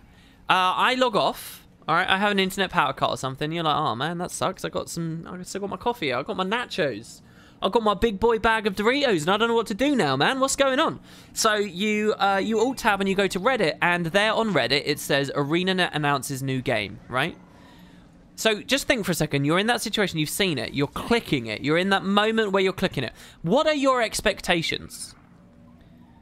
Why does this or does this not excite you? What is that founded on? What are your expectations? Right?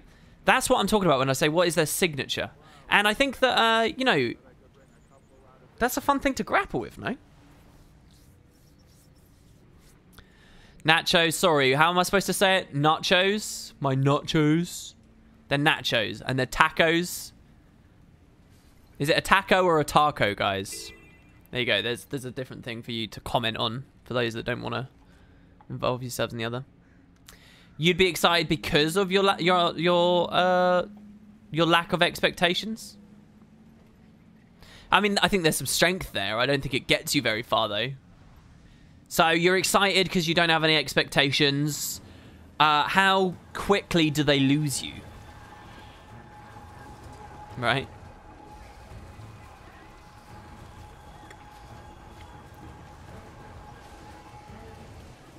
Quality is subjective. That was almost a tautology, you saying that. Quality is subjective, really? No, quality is quantitative. Quality is qualitative. Indeed.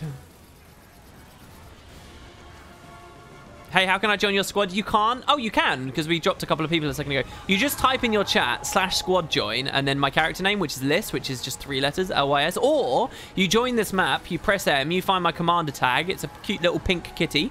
And you click it. Do I want some hot tacos on a corn tortilla?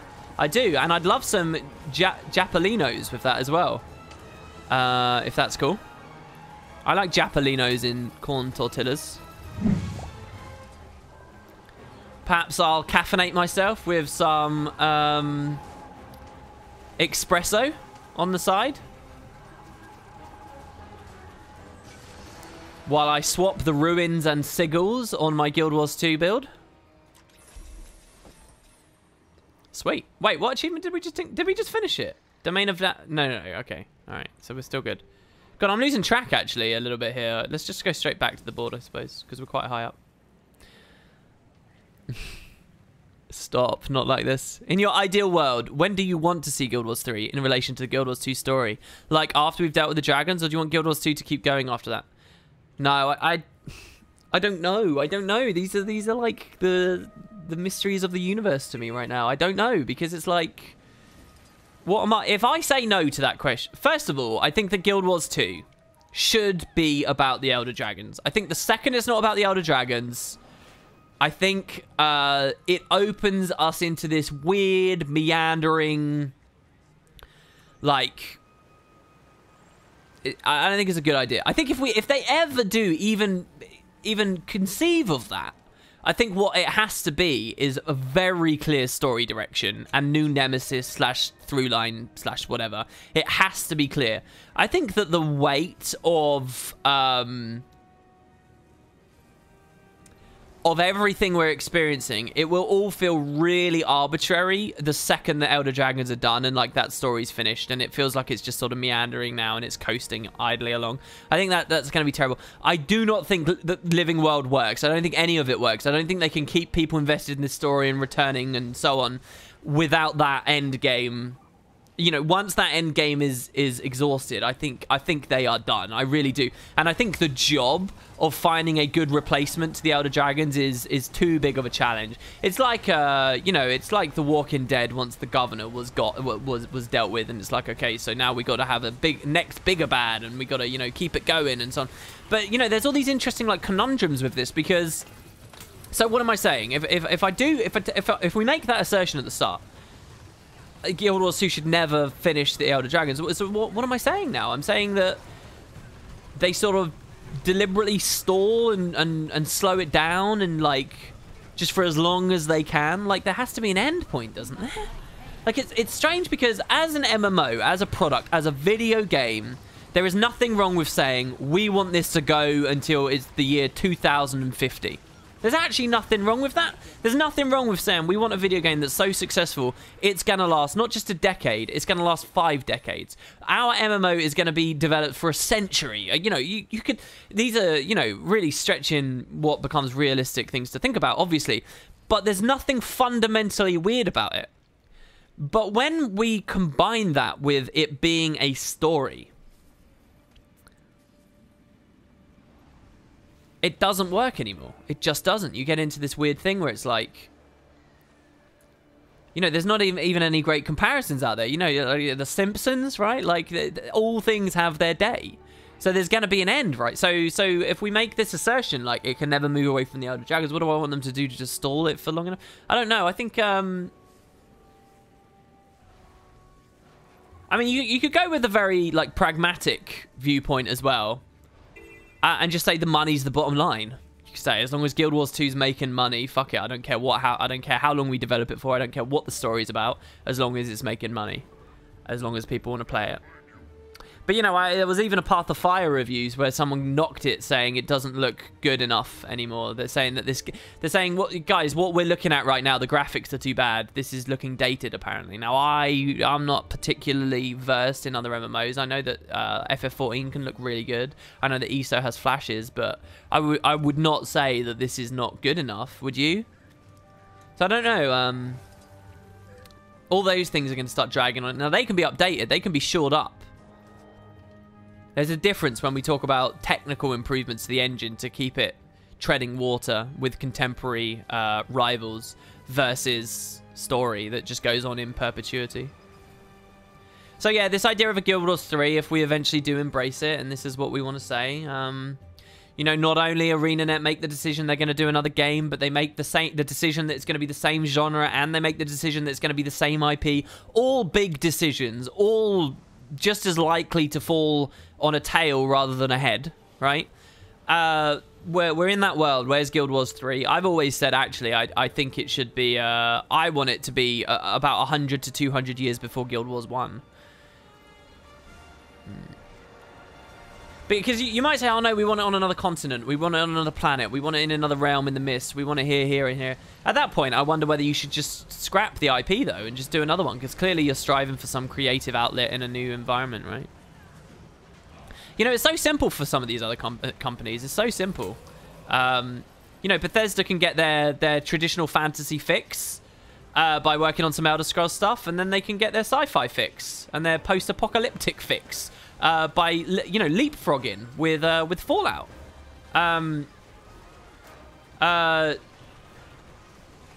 CD Projekt Red can have their fill of same situation, basically, right? Of their fantasy fix, and then say no. Now we're gonna go into some sci-fi stuff. You know, they can do stuff like that. Well, are there strong creative minds at ArenaNet that want to create a game that is set on Earth 2010, set in the 70s, Earth 70? You know, do they want to make do what Rockstar did with Vice City and go lampoon the 80s or whatever, or San Andreas, where it was all about the early 90s? What if ArenaNet want to do that? What if they want to explore those creative avenues? This Hydra is actually fucking people up. Like, majorly fucking people up. I'm really struggling to outheal. And I love it. I'm, like, exhausted. I'm at the tip of my capabilities here. I'm dropping as many geysers as possible. No! Oh, God, I keep getting feared. I keep messing it up. We'll drop another one down there. Here we go. Res them up, baby. They have secretly announced a new game. The gods are currently prepping that world for us. Yeah, they're doing a cyberpunk game. Yes, they are. Yeah. Which I just described as sci-fi, right? But I get the objection, I suppose. To be fair, if Elder Dragons get replaced by benevolent entities, there will still be new threats to face. Yeah, and none of this is to say that Tyria can become exhausted, because I do not believe it can. Within Tyria, I don't think it can actually be exhausted. I think the setting has got more than enough moving parts to sustain interesting stories. See, but this is weird. Is this wrong of me? I can't say that and then also say... That doesn't line up with my opinions I've already expressed, does it? If Tyria can never be exhausted, then what's wrong with saying Interior after the Elder Dragons for Guild Wars 2? What's wrong with that? Someone answer me that question. Why do I feel like that's wrong? Is it because I don't buy that people will enjoy those stories? Is it because I think that to some extent... a lot of us that are into this story right now are in that position of we're just trying to see the end because, you know, we've come this far. Is it that perhaps? And that the second that's done, people won't be, no matter how seamlessly they make that transition into whatever the new story territory is it that people won't buy it? It will lose its wind. It's kind of like I have a bit of a prediction about the MCU, and people are wondering when this comic book movie bubble will pop. I think it's at the end of Infinity War Part 2. I think as soon as that happens, I think that that big end game that they've always been establishing, and the bigwigs at Marvel, they're going to do their best to introduce Phase 4 and to have these new characters and to seamlessly move into them and to pave the way for some new end game afterwards. But I genuinely, I'd love to be proved wrong, but I believe once Thanos is dead, the industry will suffer a serious blow, and I think that it's going to lose a lot of its momentum. I think that the last Elder Dragon to die in Guild Wars 2 is kind of the equivalent.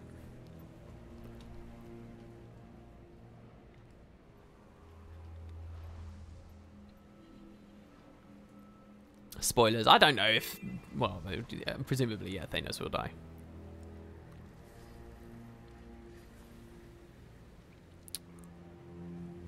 Yeah, you're right. We don't need dragons for world-ending scenarios.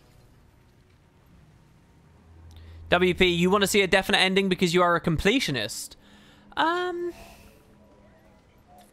don't know whether that's true. Hold on. What have we got here? This worries the hell out of me. Why have I got one done there? But I guess that's from before this stream. This board, I think, is complete, though. So let's go... The next board's like at the academy or whatever, right? So I guess we'll go to the academy.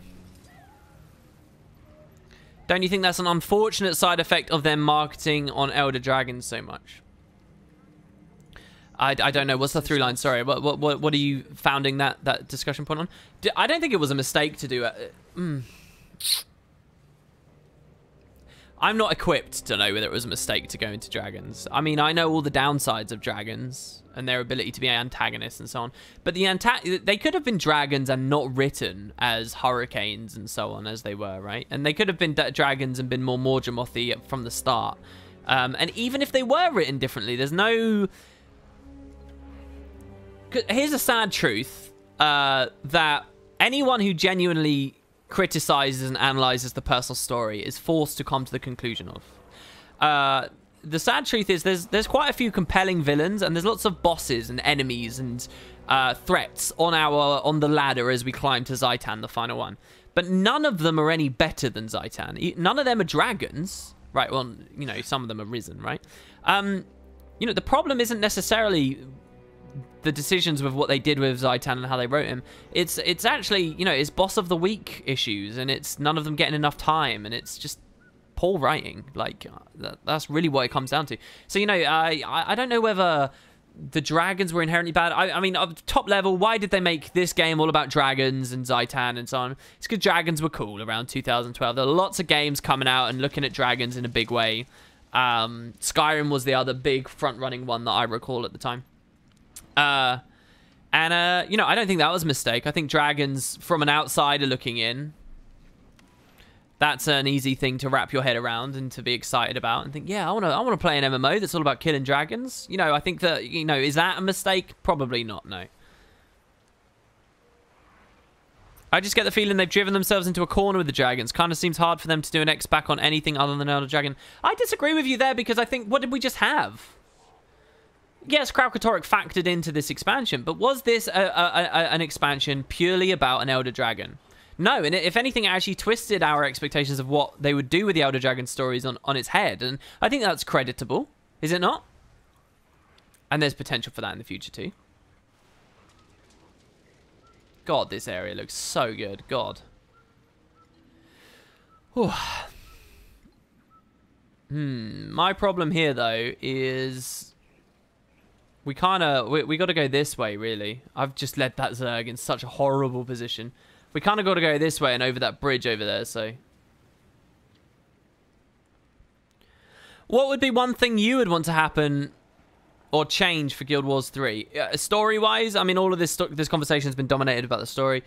Story-wise, I want it to be more about... No, I don't want it to be more about humans.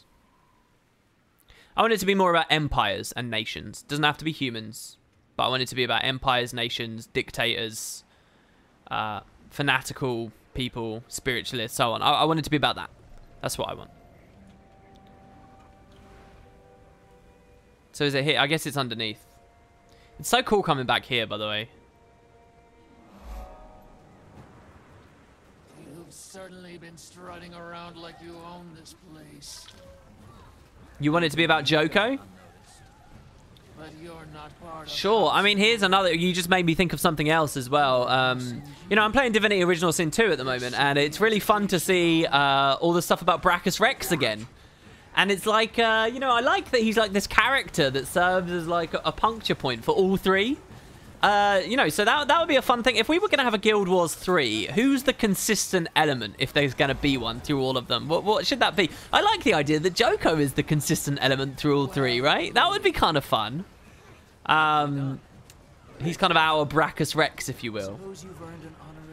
What else might be a good candidate for that? If we were going to have all three games, guys, who should be in all three, like as a prominent role for all three? And it can be that the third one is a prequel. It can be, you know, what would it be? Logan? Logan's not in Guild Wars 1. He can't be there. Livia? Livia's a good through line, I think, too, yeah? Or a workable through line. I don't know whether a good one, but yeah. Glint? Glint's a good one as well. I think Glint works. And especially if they do keep going on about, like, the prophecies kind of thing.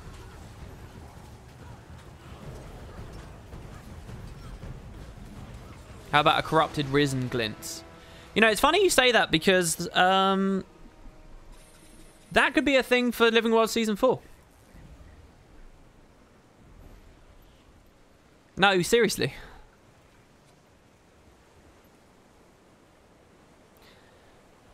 And I want to talk about that a lot, but I don't know whether I've got a whole video in it. This should be educational.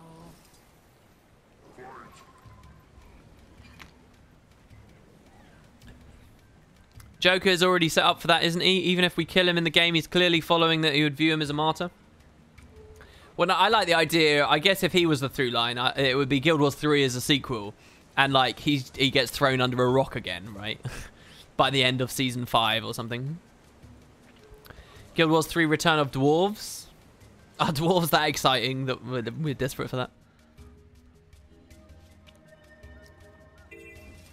There can't be a Risen Glint because Glint isn't risen now and Zytown is dead. No, you're wrong. The end cutscene showed Kralkatorrik resurrect an already dead Devourer and then brand it. Showing that he has the power to resurrect dead now. Since absorbing all that Bloodstone magic and stuff. That's what the final cutscene showed us. And the devs attested to that in the AMA. So it leads then to believe he could go to Glint's body. And do the same thing. She's not quite a Devourer, but... and it could be something they're going for. I mean, yeah, someone just said, holy shit, I think to the idea. And it is a bit of a holy shit idea, isn't it?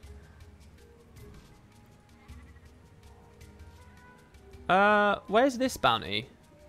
Oh my god, he's quite far away. Oh, I'm going to waypoint to that one. What about Vlast's body? Also that, I guess? I can't remember. Did anything special happen with that in POF? The thing is, we never saw Glint's body either in POF. I can't remember them hinting as to why it's not around. I can't remember. No, but her body was, like, destroyed, wasn't it? And separated by the Zephyrite. I'd have to go over the Zephyrite material again. And read what was said there. I'd have to do that. Yeah, Vlast sort of exploded, did he? It's okay. He can resurrect the pieces and then brand the pieces and then stitch them together. It still works, guys. It still works. I sort of loathe doing this on the skimmer, and I suck at it. Oh my god. And the more players are going to arrive in this Zerg. Oh my god. Alright, look, it's under an overhang anyway, so I don't think I'm going to get struck by lightning. Actually, it doesn't even matter if I get struck by lightning, because I'm healing.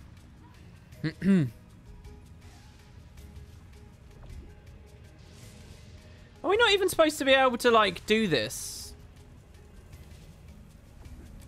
Oh, okay, no, that worked. Good. I know in the story we're supposed to be on, what, like the Raptor? Is the Raptor here? I don't really remember. It's okay, Raptor man. You'll be okay, buddy.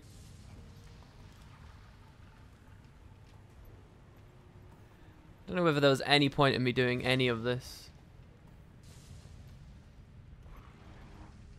Uh-oh, this isn't good. Oh, God. No, it was planned, people. It was totally planned. We're perfectly okay here. We're A-okay. Alright, I'm doing this terribly. I just want the waypoint.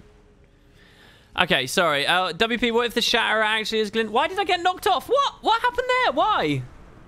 Oh my god. And how did I cancel cast? Jumping. Treat it like lava. Almost out. I'm almost out. Oh, I'm out. Oh, just a little bit more. There we go. Whew. Okay. So, now if I come over here, I can get the waypoint. And then from the waypoint, you can just, like, spring a leap up. Oh, God. Not easy. What do you think about the fact that no mainstream gaming websites have reviewed POF? I don't know. I do have one thought on it.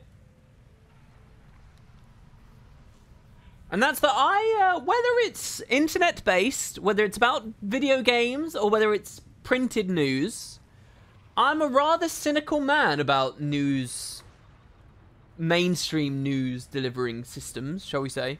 I know that sounds really pretentious and farty and shit, but here, let me give you an example. Let me give you a Guild Wars example about the roots of my cynicism. All right. Oh, this is a bounty I actually tried a while ago and failed by like 2 seconds. Where is he? Is he above us? Oh shit, he's above us. This is a Guild Wars example. You guys might be familiar with the security dev for Guild Wars, a guy called Chris Cleary. A lot of people know his name quite well these days in the community, because he chips in on third-party software and whether it's good to use or not. But a while back, when there was less of that going on, there was less reason to know the man, but we did. And it's because he had a bit of flair and a bit of bravado about him, and he has a way about him that meant people knew him. He did things. Now, one of the things that he did was he banned a guy. He banned someone who had been, like, botting or using multiple accounts or something or other. And when he banned this guy, he took this dude's character, he logged onto this guy's account, took the character, and jumped off of Divinity's Reach so that the character went splat on the floor, and then he permabanned the account. Fun little joke, right? A Guild Wars joke. A video, and he posted a YouTube video of this, and so this was what Chris did, and this is an example of why people know Chris. And so there you go. That was a Guild Wars 2 thing, right? As I was already talking about earlier, Guild Wars 2 is not a very big scene, and as funny as that is, it's not that important, is it? However, by some, like, miracle, by some slow news day, by some, like, stroke of some divine intervention, I don't know what, a newspaper put in one of its columns, like, in this tiny little thing about it, actually wrote about this YouTube video. And it's still not a big event. It's still not that important. For the purposes of the real world, this is nothing, right? But a paper had written about it. And because a paper had written about it, all the other papers, like desperate little lemming sheep that have no, ability to marshal their own news and find their own things to talk about, that clearly are sitting on this industry built upon the practice of peering at your fellows, they all saw it in the newspaper. And they don't have a fucking clue what it's about, but it's in that paper, so we should probably cover it. Look, they're getting views because, people are reading their stuff because they covered it. It must be worthy. So we'll cover it. And then someone else sees someone else has done it. And then they covered it. And then they covered it. And they covered it. And it became this huge phenomenon. I don't know. You guys should seriously go to Google and just type. And you can type and a really vague Google as well. It was such a big event that even the vaguest of Google will give you relevant pages on this. Just type in like Guild Wars character account gets suicided or deleted or banned or something like that, and it will come up everywhere. Suddenly everyone was covering it and it became news. Why was it news? Was it because it was actually newsworthy? No, it was because mainstream media and news circles had deemed it so, and that there seeded some of my cynicism towards these things and sort of showed me something that it's just like there's just rumor mill. It's just this copy mill. It's just people just latch on to whatever they can think that they can print, and if someone else has printed it, then they must be able to as well. And it's given me this really kind of sickening impression of any kind of mainstream site. They don't have any integrity, really. Now, they might be in spades, obviously, but so then you come to me now, right? And there's other stuff, but that's the best example I can give you right now. You come to me and say, why is mainstream media not talked about Path of Fire? Is it because it's good? Is it because it's bad? Is it because there's some conspiracy going on? No. It's because these are soulless, massive entities that haven't got a fucking clue what they're talking about. And because no one else has had the confidence to talk positively enough about Path of Fire, neither do they have the confidence to talk positively about Path of Fire. They're not the trendsetters, they are the trend followers. And so what you will see are smaller websites and people with more dedicated followings who have real voices. And the large people with the actual pull and stuff, they don't want to touch it because it's an old MMO and they haven't seen other people touch it yet. That's why you haven't seen enough big Path of Fire reviews. And I, honest to God, believe that. I don't think there's anything else in it. It's that it's cowardice, and it's, you know, it's about the money at the end of the day and the bottom line. And why risk? Why risk talking about this old MMO? Why put an old MMO on a pedestal and encourage your readers to go play it and to talk about it again when it might not be that good? And you don't know whether it's good. And to be fair to them, it's not just because they're lazy, and it's not just because, you know, of how the industry as a whole ends up working. It's because it's an old MMO. And old MMOs are enormous, complicated, horrendous things to even countenance looking at, right? Let alone actually sincerely thinking about covering. And that's why.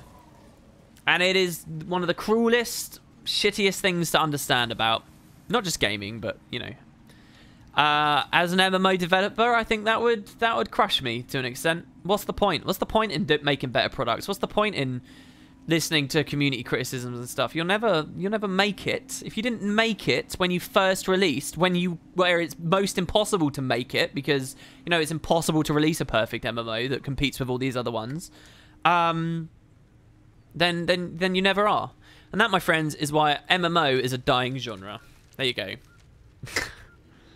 Wow, we really went off on the hyperbole on that one, didn't we? Obviously, you know, it's probably not all as extreme as I just painted. But yeah, so anyway, I think that's a part of it. I think another weird thing is that most of these websites reviewed both ESO's expansion and FF14's. Oh, well, there you go. That flies in the face of what I just said, doesn't it? If they're getting a lot of mainstream coverage. What's the timing like as well? The thing is, like, FF14's kind of feels very new for some reason. I wonder how they've accomplished that, because what is it, because of the whole Realm Reborn thing? You know, I wonder about Guild Wars, whether it can shake the funk off by doing a Guild Wars 2.5. Do you know what I mean? Like a big rebrand. And you know the devs are always very timid to update old content and do that kind of stuff. I wonder if one reason why they don't do it is because they've got it in the books that in like 3 years they'll do like a huge global, you know, revamp of tons of stuff, and all these amazing ideas that we've speculated on and thought of before. Maybe that can all come at once, and you do it all at once, specifically at the moment where you can talk about it in the context of a Guild Wars 2.5, and that will freshen it up, and that will make people feel like it's new and stuff, you know. Kind of make Guild Wars 3, but without it actually having to be a Guild Wars 3. Do you know what I mean? Kind of thing. Maybe there's something there. Hashtag new player experience. Do you think that's what they were trying to go for? I mean, I sort of think of that as, you know, I think one of the most misguided things this game ever did was waste its formative years focusing on shit like China. I think it was gross. Not that I would have known better myself before it happened, but, you know, that was a bit of a shit one, really. And I think the new player experience really is just sort of repurposing a lot of that and what they learned from that and trying to make some use out of it. Which we, of course, know went badly.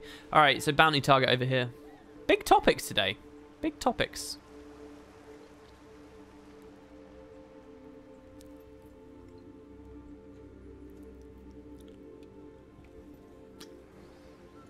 Shit like China wrecked. Obviously, I'm not saying anything about the Chinese people. Was it on Monday I read you guys that comment about someone who said that the devs are owed to Kong Zong? Did I read that to you guys? Was someone at the Monday stream? Did you guys hear that? Because if I haven't talked about that, I have to talk about that, but I can't remember. Did I talk about Kong Zong on Monday at all? And a ridiculous comment I read. Like a truly hilarious, like insane comment I read.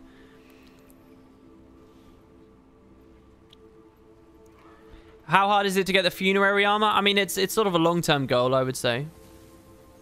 I don't remember that. I can't remember that.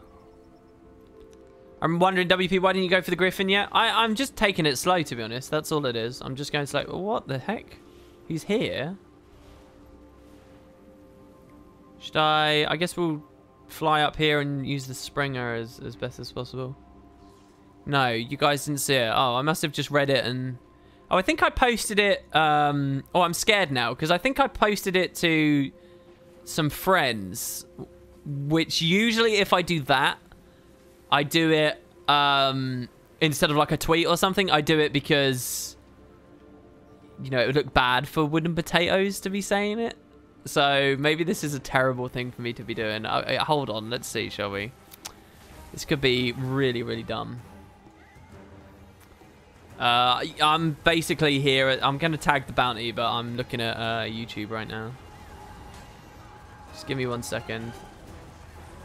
If this randomly goes nowhere, it's for my own respect and knowing that I shouldn't talk publicly about it. Not that it's like I'm in the know of anything. It's just that it would be like disrespectful. Let me check though. I don't think it's anything bad. I don't think it's anything bad.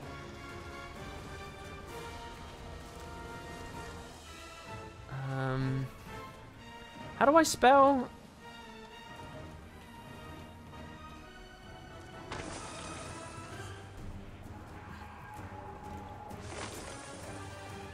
Man, I typed the word Zong in, and I got a comment from Winds of Change. That's funny. Where is this thing?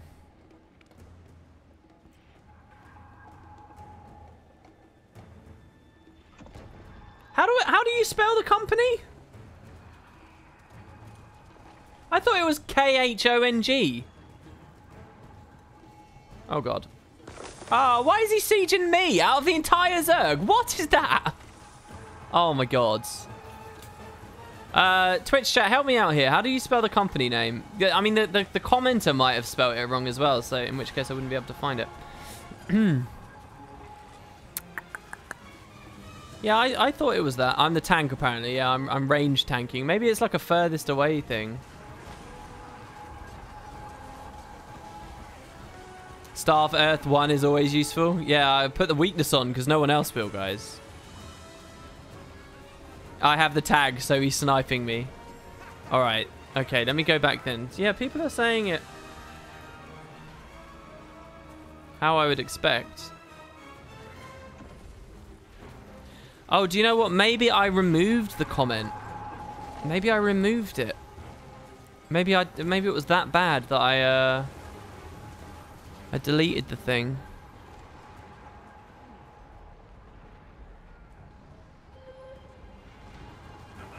You're kidding, right?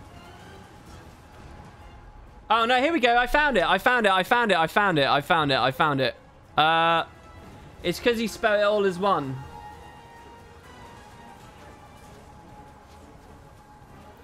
Alright, so I won't say the person's name, but they said, so it was on the Lion's Arch video, alright? So if people don't know, on a recent video, I went back to Lion's Arch in Guild Wars 1, before it was rebuilt. And so anyway, they had this mental comment. I've played a lot of Chinese MMOs. And this person says, I've played a lot of Chinese MMOs, and every fucking new expansion, they always have a SeaWorld theme. It's disgusting to see how influential Kongzong is to ArenaNet. They just fucking destroyed a city with so much flavor and years of historical places with a fucking novel to back all of this up and change it into this fucking heap of madness. I haven't stepped into New LA since it's released. Fuck that place. I mean, that's got to be a troll, right? Right? I mean, what an amazing comment, though. Truly, truly, like, insane. Like, what a nutter. If it is a troll, it's certainly a funny one. But yeah. And this is not an old comment. This is from this week. Someone believes that Kongzong has influence on ArenaNet. I hope it's not a troll. That comment was beautiful. There you go. It was worth it, guys. It was worth it. Like, I'm so angry. Never been back to LA since the patch. Really now? Really? I question these things. I'm not sure about that.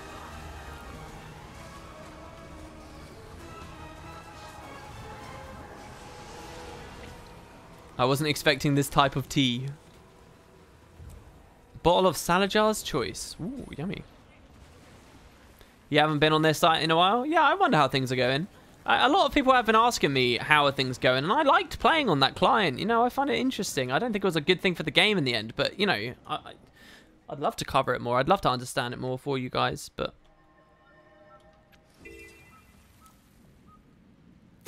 He's got a point about LA. I avoid it like the plague. There's actually an NPC in the game who says all of the comments that people who hate New LA says. It's like, and I love that NPC because it just shows the devs knew that people would have those complaints. No LA equals no fractals. Well, in theory, he could now do it in that other way, right? He could do it from the what's-a-bots. Oh, so the legendary on this map is up at the top of Joko's Sky Garden. That is cool. So we're going to fight a legendary now where the game ends. Kind of. Old LA wasn't grand. Yeah, I think there's pros and cons to both. On balance, I do believe that the old one was better. I do. Just for, like, the smaller matters of exploration and, like, the boat pub that's high up. The jumping puzzle that started with, like, the Mario pipe. There are things that I think were genuinely unmatched. But there's good stuff about the new one as well. And I know how annoying it is to see people with boring, middle-of-the-road opinions on the internet. But that's really how I feel about it. Old LA probably was a bit better, but it's not a huge loss to the world. There's certain things about new LA that I really like as well. I like the new fractal entry area. I like the Karka event, if we can count that. I like the aerodrome, and before we could visit the aerodrome and stuff, I think that that's all cool. I like some of the coves. I do dislike the Disneyland feel, definitely, as many of us have mentioned. So, do we have to... Oh, no, but he's inside. This is interesting. Because they're not going to make us fight a legendary while being struck by lightning. So he's actually in the building. But how do you get into the building? I don't think I've ever been in the building. How do we get inside the Sky Garden? I didn't even realize that was a thing. I guess I'll watch the Zerg and see if they know how. People flying around on griffins trying to find an entrance. Just below, he says.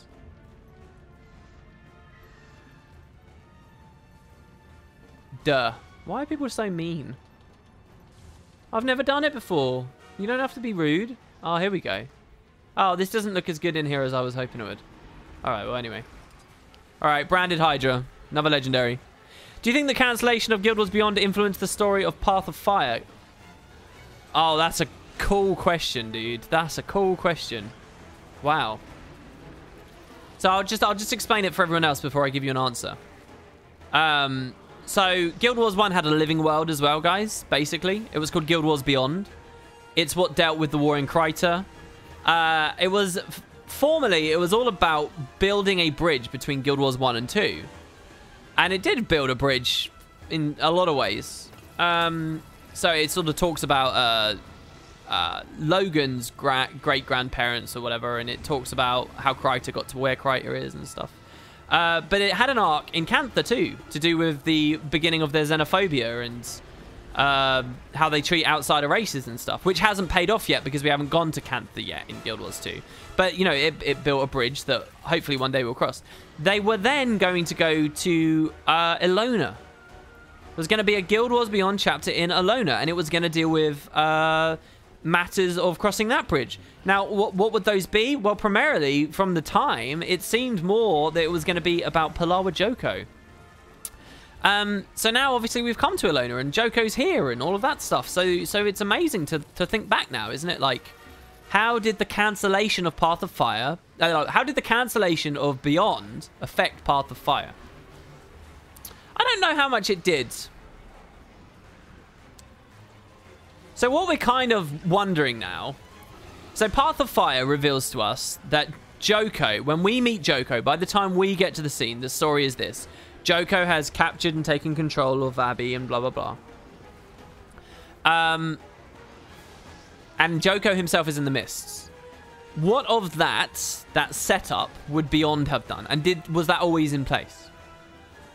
So, like, when they were concepting that, did they always know that Joko was going to get trapped in the mist by the god? I don't think they knew that. I think that's a really new development. I think that was established in writing rooms within the past 24 months. I don't think that would have been known way back when they were doing Winds of Change and stuff. However, I think that maybe Guild Wars Beyond was going to go into the culture warp. And I say that because I think the Winds of Change had a lot of fun doing that too. And so maybe this was when they had that idea. They were like, okay, like maybe wasn't it John Stummy, I think it was, who was doing the Beyond stuff? I think at that point, you know, that team, they might have been like, okay, what do we want to do with the Alona branch of Beyond? Well, yeah, we just dealt with all the xenophobia and stuff. What if we talk about that for and maybe that the like design documents for that were sort of written around that time, that then the Path of Fire guys within the last 24 months looked back at. I think maybe that might have been some kind of a through line. That might have been a thing. And I think that Beyond could have been dealing with that. Basically, let me be much more specific about this. I think that Guild Wars Beyond, Ilona, would have shown us people beginning to worship Palawa, and Palawa's ability to make people love him even as he subjugates them. I think that's what it would have been about. And in that way, yeah, it kind of builds the bridge to what we're now seeing. But as for more specific stuff, I don't know. Maybe you guys have got other ideas. That's too quick, isn't it? Joker would have started to start conquering other stuff. Yeah, you're right. I think what would have been more likely is he would have made some small ground.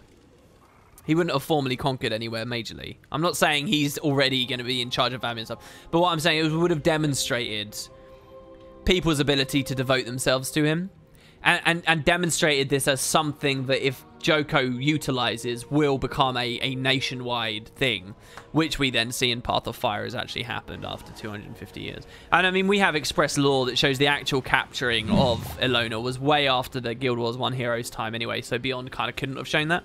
But I think, yeah, the capacity, demonstrating the capacity, the potential for it to have happened, which then we see does happen in Guild Wars 2. I think that's what it could have been about. Are you going to do a story deep dive video soon? I kind of don't like you saying that, because I've done lots of videos diving deeply into various aspects. What you're asking for is nonsense, really, because you're getting more detail and discussion on specific parts of lore, me doing it in this format, than you would with me just talking for an hour and a half, except it's all about the story in general. So I kind of resent that you ask me that. Yes, there will be a dedicated one on the story eventually, but you asking me that suggests that you think that there's nothing has been, you know, remotely close. But, you know, most of what I've done already is exactly what you're looking for, you know?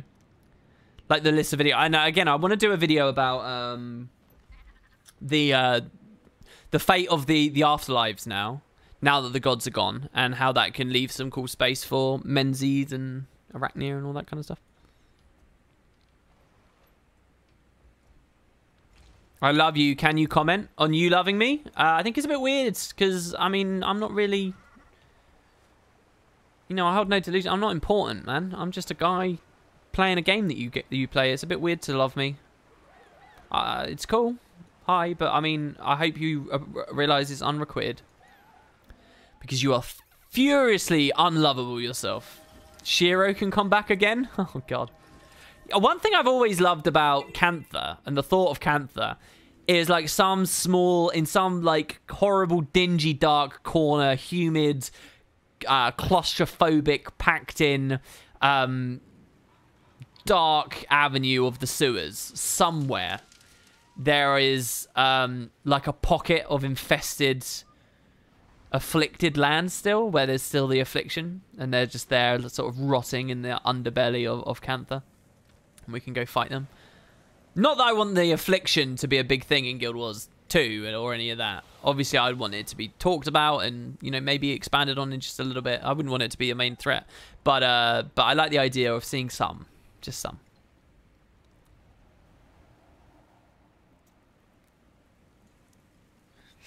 Yeah, in theory, Doom is alive. In theory. I mean, in theory, anyone that was ever antagonistic within the lens of the gods and the god realms is still there and can do things now.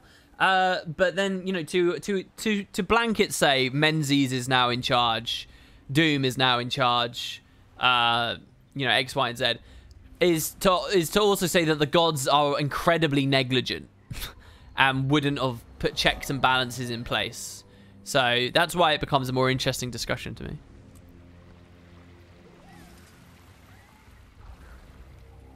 If the gods controlled the afterlives, what was it like prior? Yeah, that's a good question.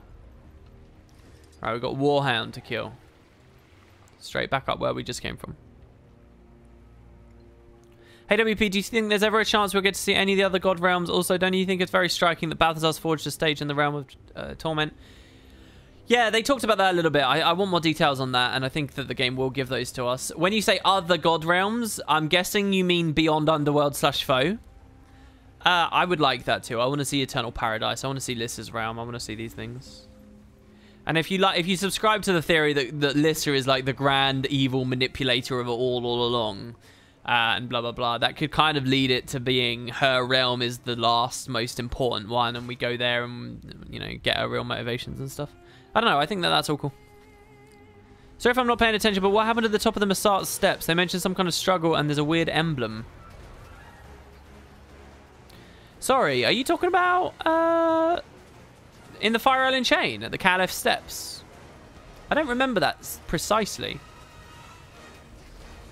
But yeah, Path of Fire didn't give us anything on the Massart's Forgotten Alliance either, did it? I need to remember not to waste my time casting meteor showers. These people need reses and heals.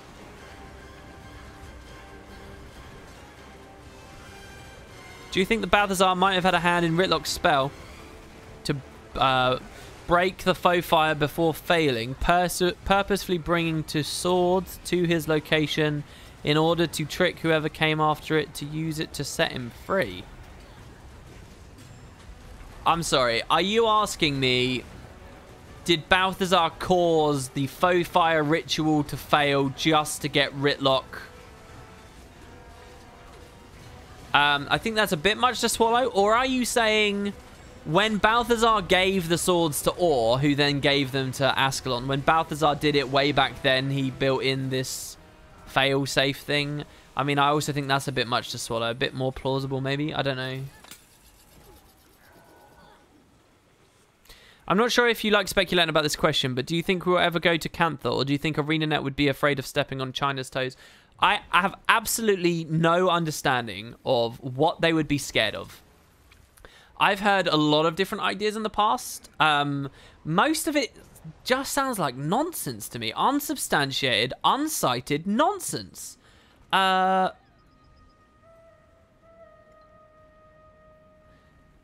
even recently, people will know about Vasberg in the community, right? He does he does some great art, right? And he's fanatical about Cantha, and he wants to return to Cantha. He's a great guy. I was talking to him very briefly on Skype a little bit back, and he mentioned like that he was excited that the Bone Palace was showing loads of skulls and stuff in Path of Fire, and I said, oh, why?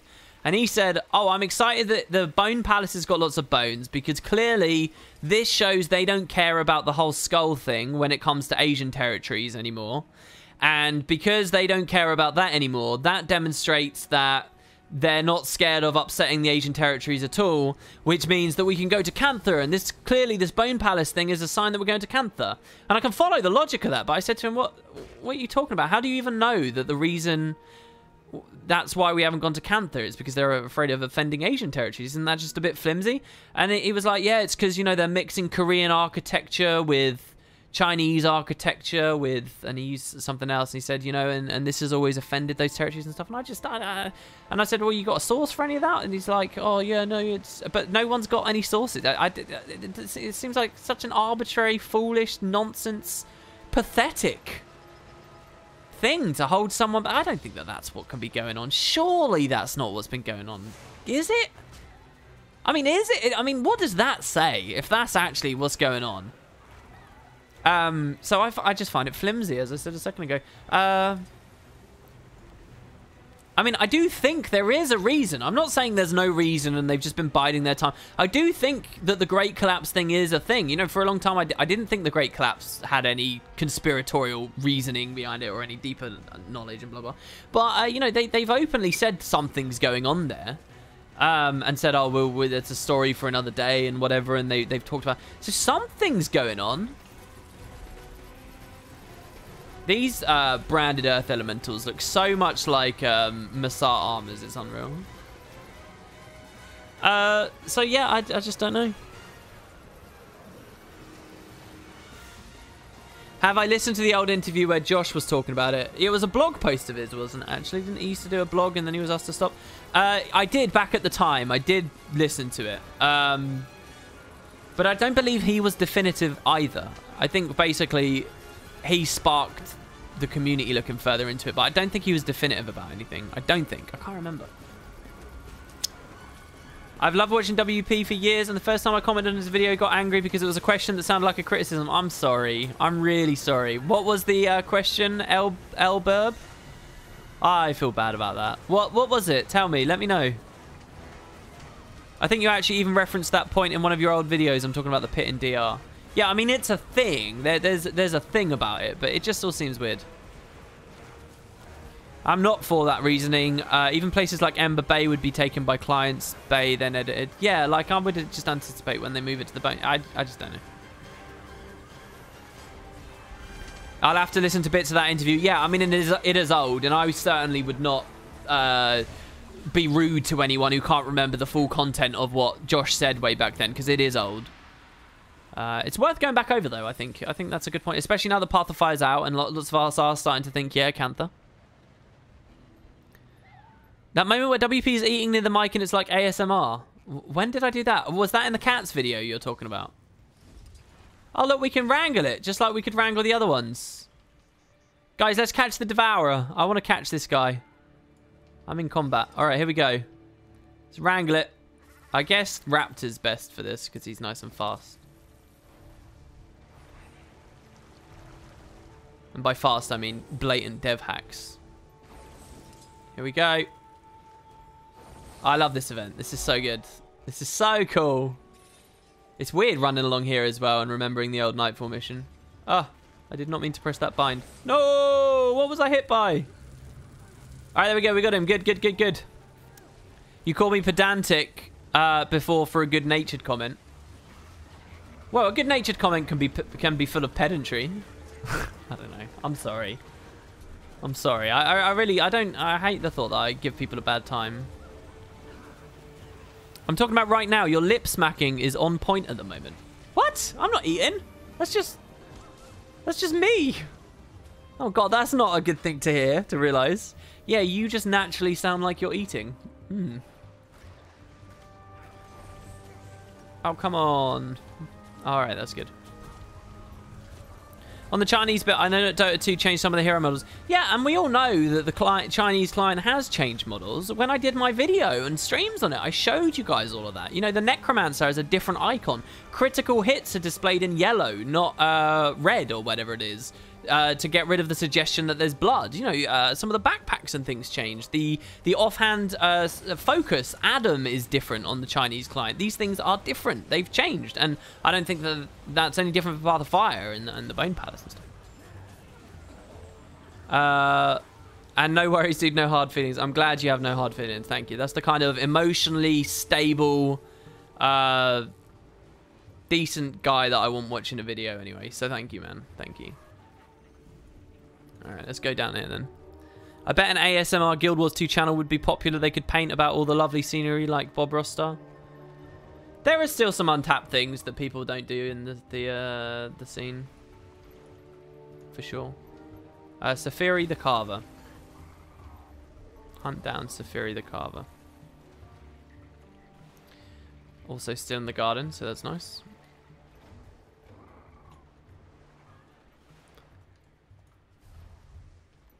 It's also weird to me that you say that it's ASMR-like, because I almost feel like I'm shouting.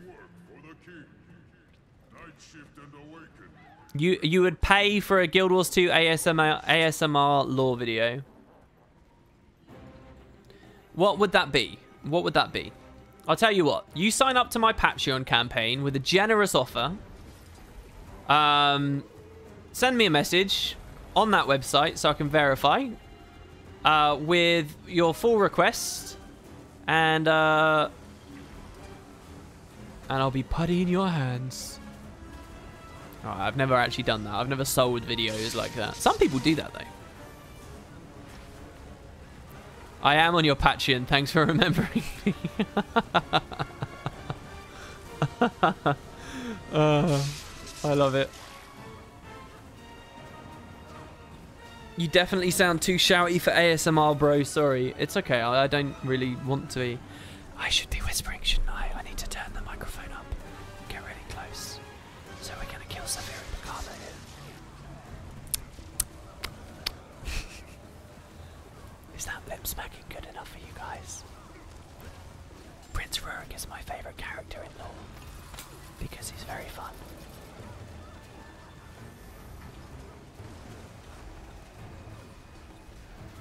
Alright, I'm out. I'm out now. ASMR is the weirdest shit. I'm tapped. That's all I've got. Whisper lore into my ears. It makes me feel weird. Weird in a good way. That voice made me harder than a diamond. Wow. But the game wants us to be amped up and excited right now. Alright, what else we got? Over here. You need to lip smack more like a char.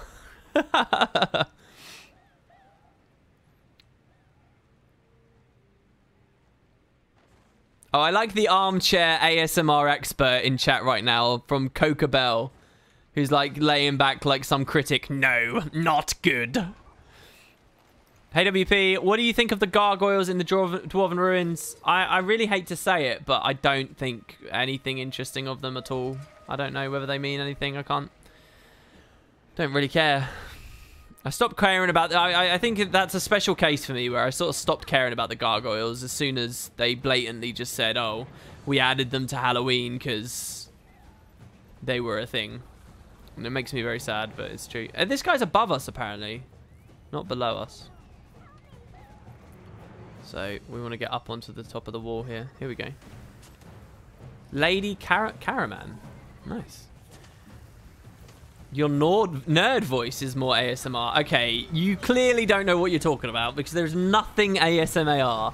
That is the most nails on a chalkboard, grating, horrendous, offensive voice anybody could possibly do. It's like horrible. It's a horrible voice and there's nothing ASMR about it. You need to go to the corner and reassess how you feel about the world because it is wrong. Your opinion is wrong.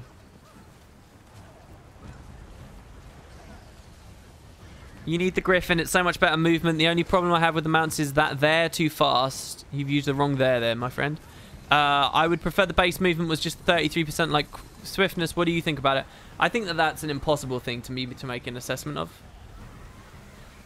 And besides, all the maps are built for their existing movement speed. I do think if they were just swiftness, there would have been complaints that that they weren't fast enough or different enough.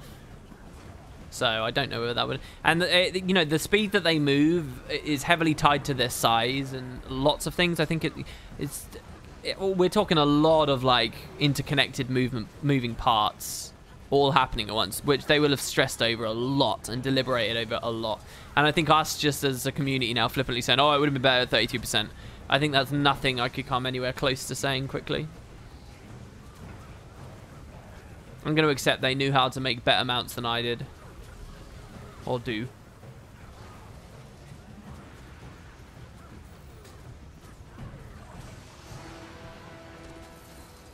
Do you know why Joko didn't invade corner? He had 250 years to do it. I don't know. Did they announce that he hasn't invaded corner? I thought he had invaded corner. Was it really? See, I mean, this will say it all. How little I know about Path of Fire, if that's true. Has he not invaded corner? Is that the point? 2 more. Last regular bounty, this is. The last one in all of Path of Fire. Yasir Glacier Falls. Who's just outside, so we'll go outside of the doorway here. And then the last legendary one is after this as well. Do you think we'll get new Halloween story based on the pictures from the Twitter thumbnail? Maybe Mad King's wife? I hope for new Halloween stuff, definitely. I mean, I call myself, was it in a video? Yeah, in the Super Q&A, I was talking about festivals again. And I regretted my answer to that. And I feel like I should have clarified something when I spoke about that. Because, you know, and I did this months ago as well, and I don't know what's wrong with me in that I can't get it to stick in my stupid nerd brain.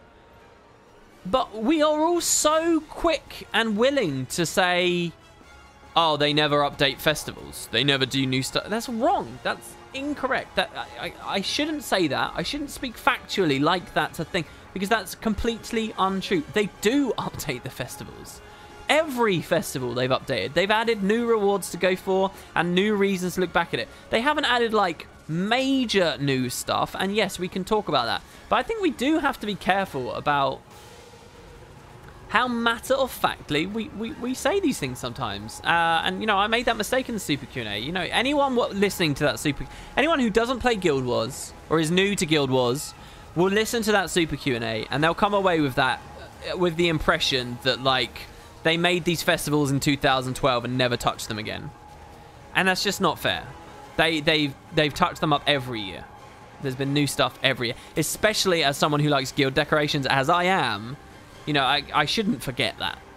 And getting new decorations is something I'm excited about. And still am. New Halloween decorations, guys. It's going to be great. We can put them in the new POF hall and stuff, which we're going to upgrade after we've done these bounties as well, by the way. So, yeah, you know, I regretted my answer to that. Did I see the new skins from the tweet? Actually, no. How old is this tweet?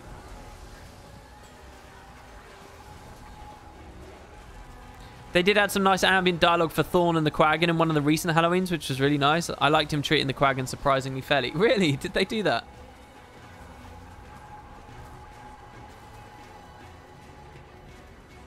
It was yesterday. You know, I missed it. I didn't see a tweet yesterday. I didn't see the stream either. WP, do you think Logan will get a reprieve from his poor reputation now that Kraukatorek is back? Are you saying a chance to redeem himself by destroying the dragon for once and for all? Yeah, I'd like that. I think a really exciting thing that we could have in our future is... it depends on how this is done, because some of you are going to say, no, retreading old war is not fun, and this is lazy, and blah, blah, blah. But I want people to have an open mind. One thing that does excite me is we could go into a situation where Logan, at the head of the Pact, is about to destroy Kraukatorek or take the fight to Kraukatorek, and all of a sudden, goddamn Queen Jenna's getting in his grill again. And she's, like, trying to manipulate him away. And we're like, what the hell, right? And I think that that would be beautiful. And there's all kinds of branches that they could go from that, right? And it wouldn't be retreading old ground, because it would be knowing full well that this happened before. And now it's like, it's far too weird now. And now there's definitely something going on. And we're like, what is... And maybe this time Logan is like, no, I'm going to do this. I'm going to make up for this. I'm going to... You know, maybe Ritlock's dead by this point, and he's doing it to avenge his friend, and they had this big falling out over it, and he feels like he has to do this.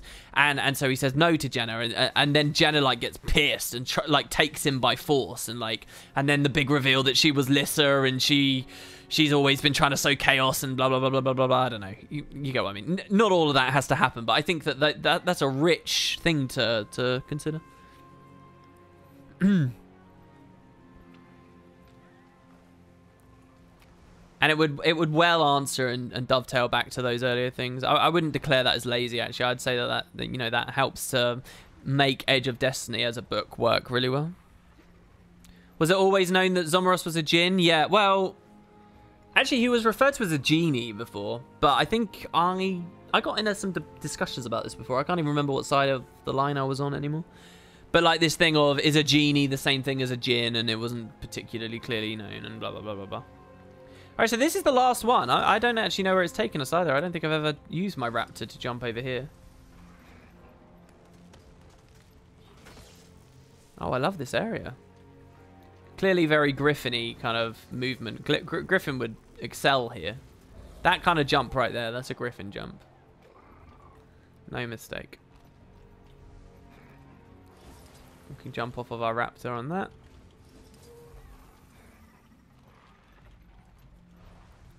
Oof. Oh, I feel so good at the game right now that I knew that was possible. Oh, come on. Oh, no, that was so good. Oh, it's all right. We can go over here. Oh, it's not even up here. He's just on the ground. Oh, okay. All right, so we have the legendary Rubidon, Trembling Earth. Oh, can we speak to this guy like we could the one at the end of the previous stream? Valkyrie Gaming just subbed. Hey, thanks very much. I haven't really been paying attention today. I've been a bit lost in the discussions. But thank you very much to anybody who subbed today. It's really, really cool of you all. Oh, somebody subbed 20 minutes ago and said, hey, WP, is the cat video of yours worth watching? I've I've been kind of put off right now. I think it's a fun video. It's a gameplay video. It's a lazy, relaxed, me playing the game with one of my friends, and the content that we're doing happens to revolve around cats. It's a blind... I very rarely give you guys blind experiences. There's a blind experience there of an area of the desert borderlands I'd never been to. It has me hiccuping in it. It has me abandoning a fractal group. It has me plummeting to my death because I tried to glide when I'm not in the correct territory in World vs. Worlds. And it has World of Enders. That's the hardest sell I can give you. Christ. I'm trying so hard here, and it's just not going easy. I'm never going to get a water overload, I can tell you that much.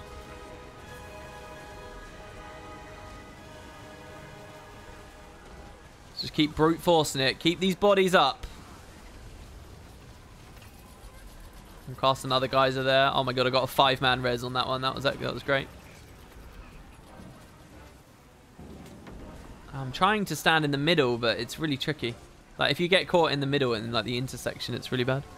And I had a couple more subs as well from that. Thank you very much to Taprick and Res Von. That death was the high of the video. I had someone say the best part was the hiccups. The hiccups actually made me laugh, and not often videos actually make me lol. Yeah, people always laugh at my hiccups. I don't know why. They're not that funny, are they? They're just hiccups. I went down. This is the one bounty that's put me into down state, I believe. This is quite scary actually now, because with me down, I'm not sure what res/heal potential we have. Oh no, I did go down because I got searched and rescued from another one. Come on. There we go. Yeah, I remember this actually very clearly. Alright, he's about 50% health. This guy's a challenge. Resing. Water overloads. Rebounds. Keep these people healed. I mean, these are defeated. I mean, honestly, guys, you know that you are playing Guild Wars 2. When defeated, waypoint. That washed the pain away. Wasn't too good on that, but I did what I could. Oh. Good. We didn't use WASD and walk into one of the barriers, thus interrupting our water overload.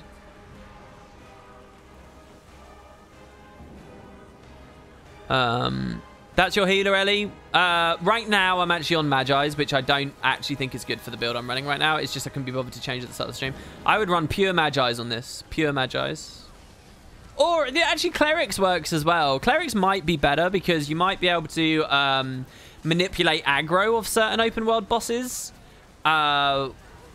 Which can be, like, a lot of people discuss, like, what's good to do at Chat Garant and stuff. One thing that very rarely gets spoken about is quite often the top DPS player, especially if they're matched on a low vitality, can get aggro of the Garant.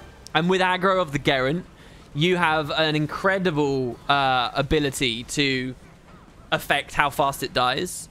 If you're constantly strafing in circles while you have aggro on the Garant, you can cause it to spin unpredictably and hit people with its tail during the, you know, if you're not breaking the break bar. And yeah, I know there's different discussions on that also. But there's or like being able to pull it and hold it against a wall, get it so that when it charges, it stays charging against the same wall it was already stood at. All these things, these are really powerful things to have control over. And maybe running Clerics for an open world healer might give you toughness tank on some bosses, which can allow you to do similar things, maybe. I can't think of, you know, just purely vitality versus toughness. You've got a chance.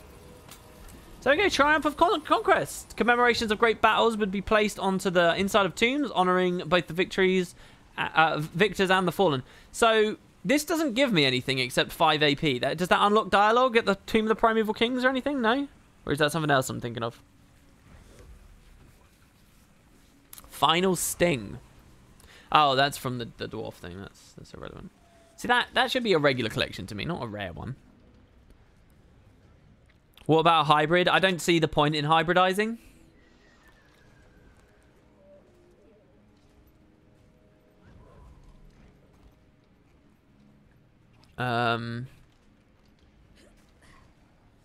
Yeah, look, people are debating my viewership, and I don't know why. It doesn't matter. It doesn't really matter how good or bad I am, or how good or bad anyone else in the scene is, really. It's the eyeballs from the game. That's the main thing.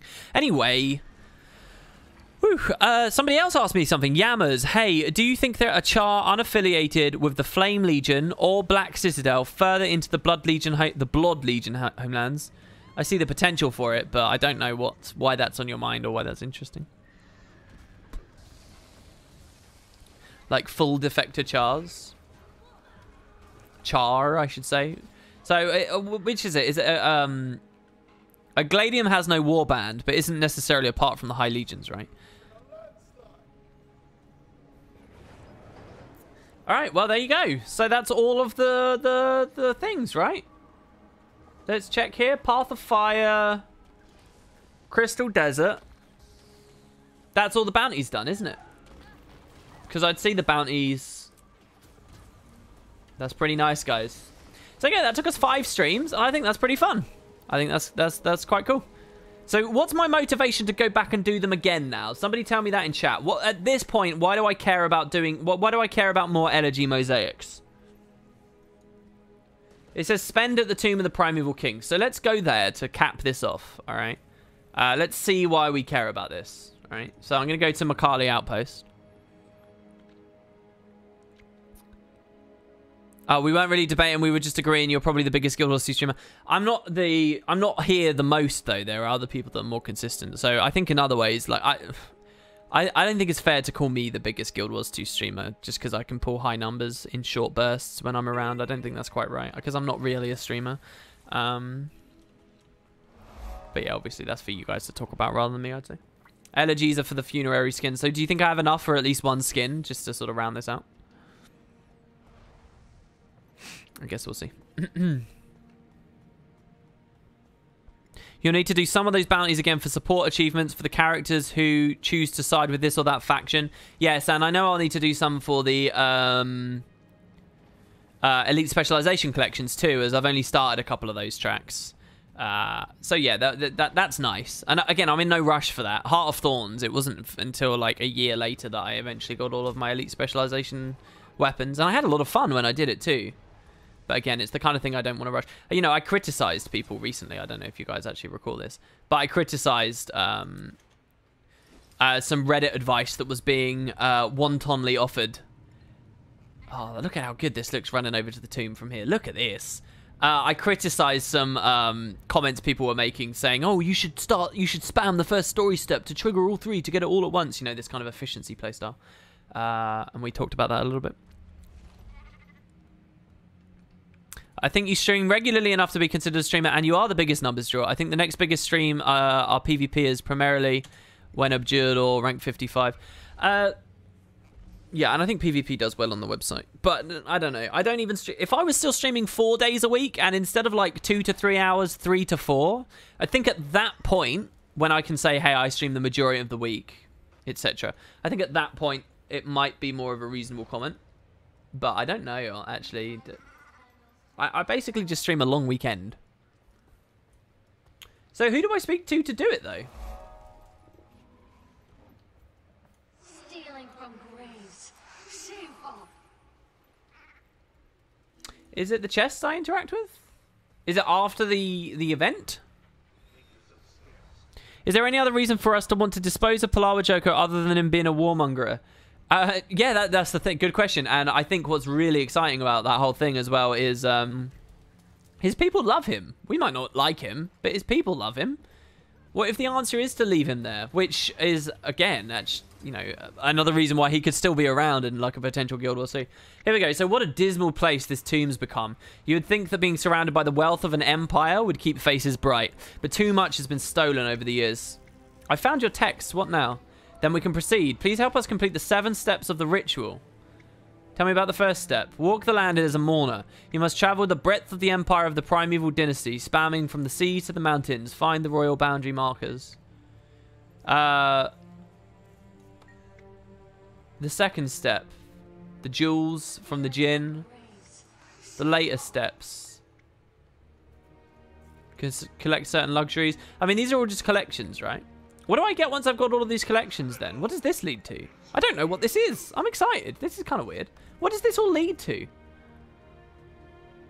It's also interesting, apparently you can't be permanently killed. I expect we'll get to explore his early history and how he became a lich in some future storyline, as they've already hinted potential involvement in the Scarlet Plague. What was that hint? Yeah, someone else was talking about that on a previous thing as well. Anyway, so here's the armory. So he's got a tab. But yeah, funerary stuff. Oh, look. And these boxes... Oh, so this is where Grievous comes from. The Mournstone ring, amulet, and earring. It's only 5 each. It's a shame they never did new icons. Why do they always mess this up? They did this in Heart of Thorns as well. Give us new icons. Come on. Don't...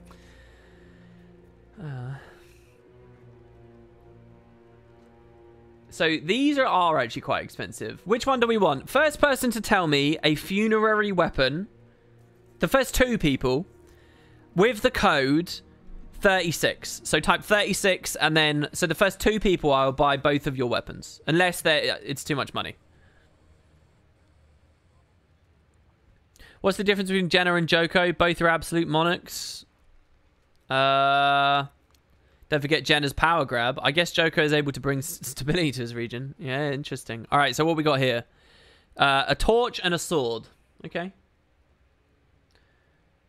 You guys want me to play warrior, it seems. So here's the sword. Oh, it looks good. And then the torch. Quite like the torch too. There we go. So doing all the bounties got me that with just a little bit left over. So to get that full collection will take a while. But that wasn't a collection, was it? It was just... I just unlocked skins there. It's not a collection to get all those. Why didn't they make that a collection? That's a rare collection, I think. Man, you're going to regret that when you see the staff preview. Let's see the staff preview. Oh, the staff does look really nice. Is it animated as well? And it hisses, maybe? That would be really cool. No, the staff does look good. It's okay, though, because I've got a lot of staves. So I'm not too upset about that. If you didn't know, you cannot put upgrades into these trinkets. Oh, yeah, that's weird.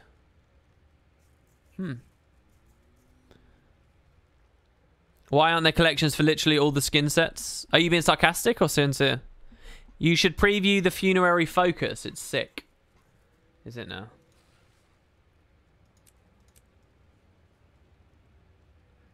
Oh, that is good looking, isn't it? It's spraying sand on the ground.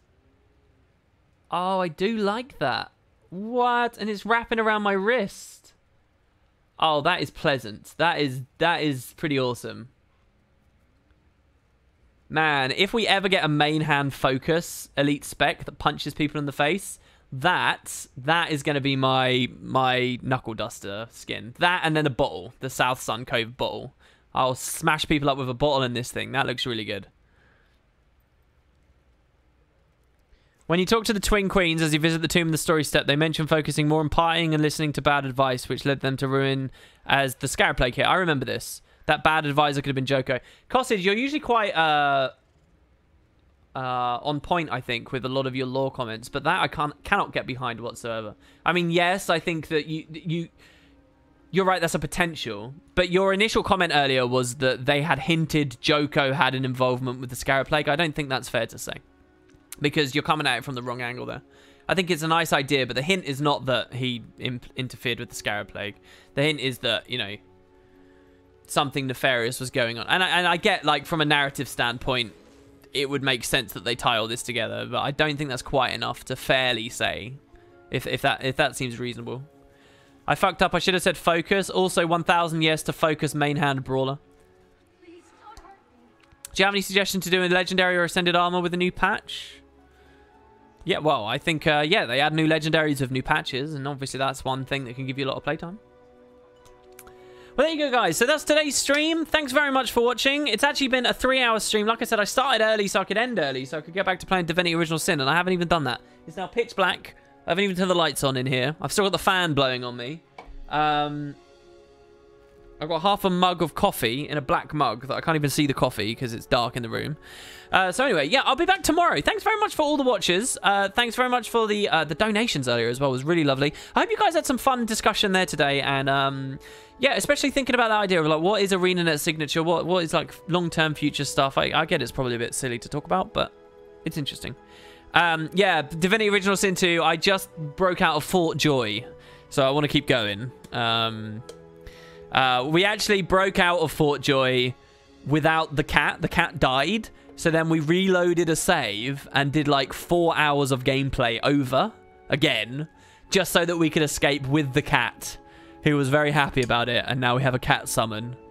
But that was very important that we did it that way. Anyway, so yeah, I played about 13 hours of the game now, and I'm there.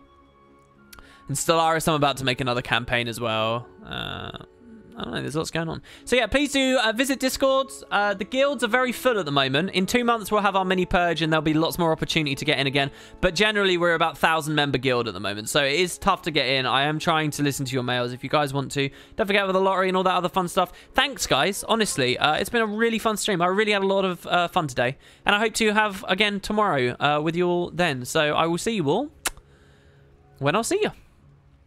Catch you there, guys.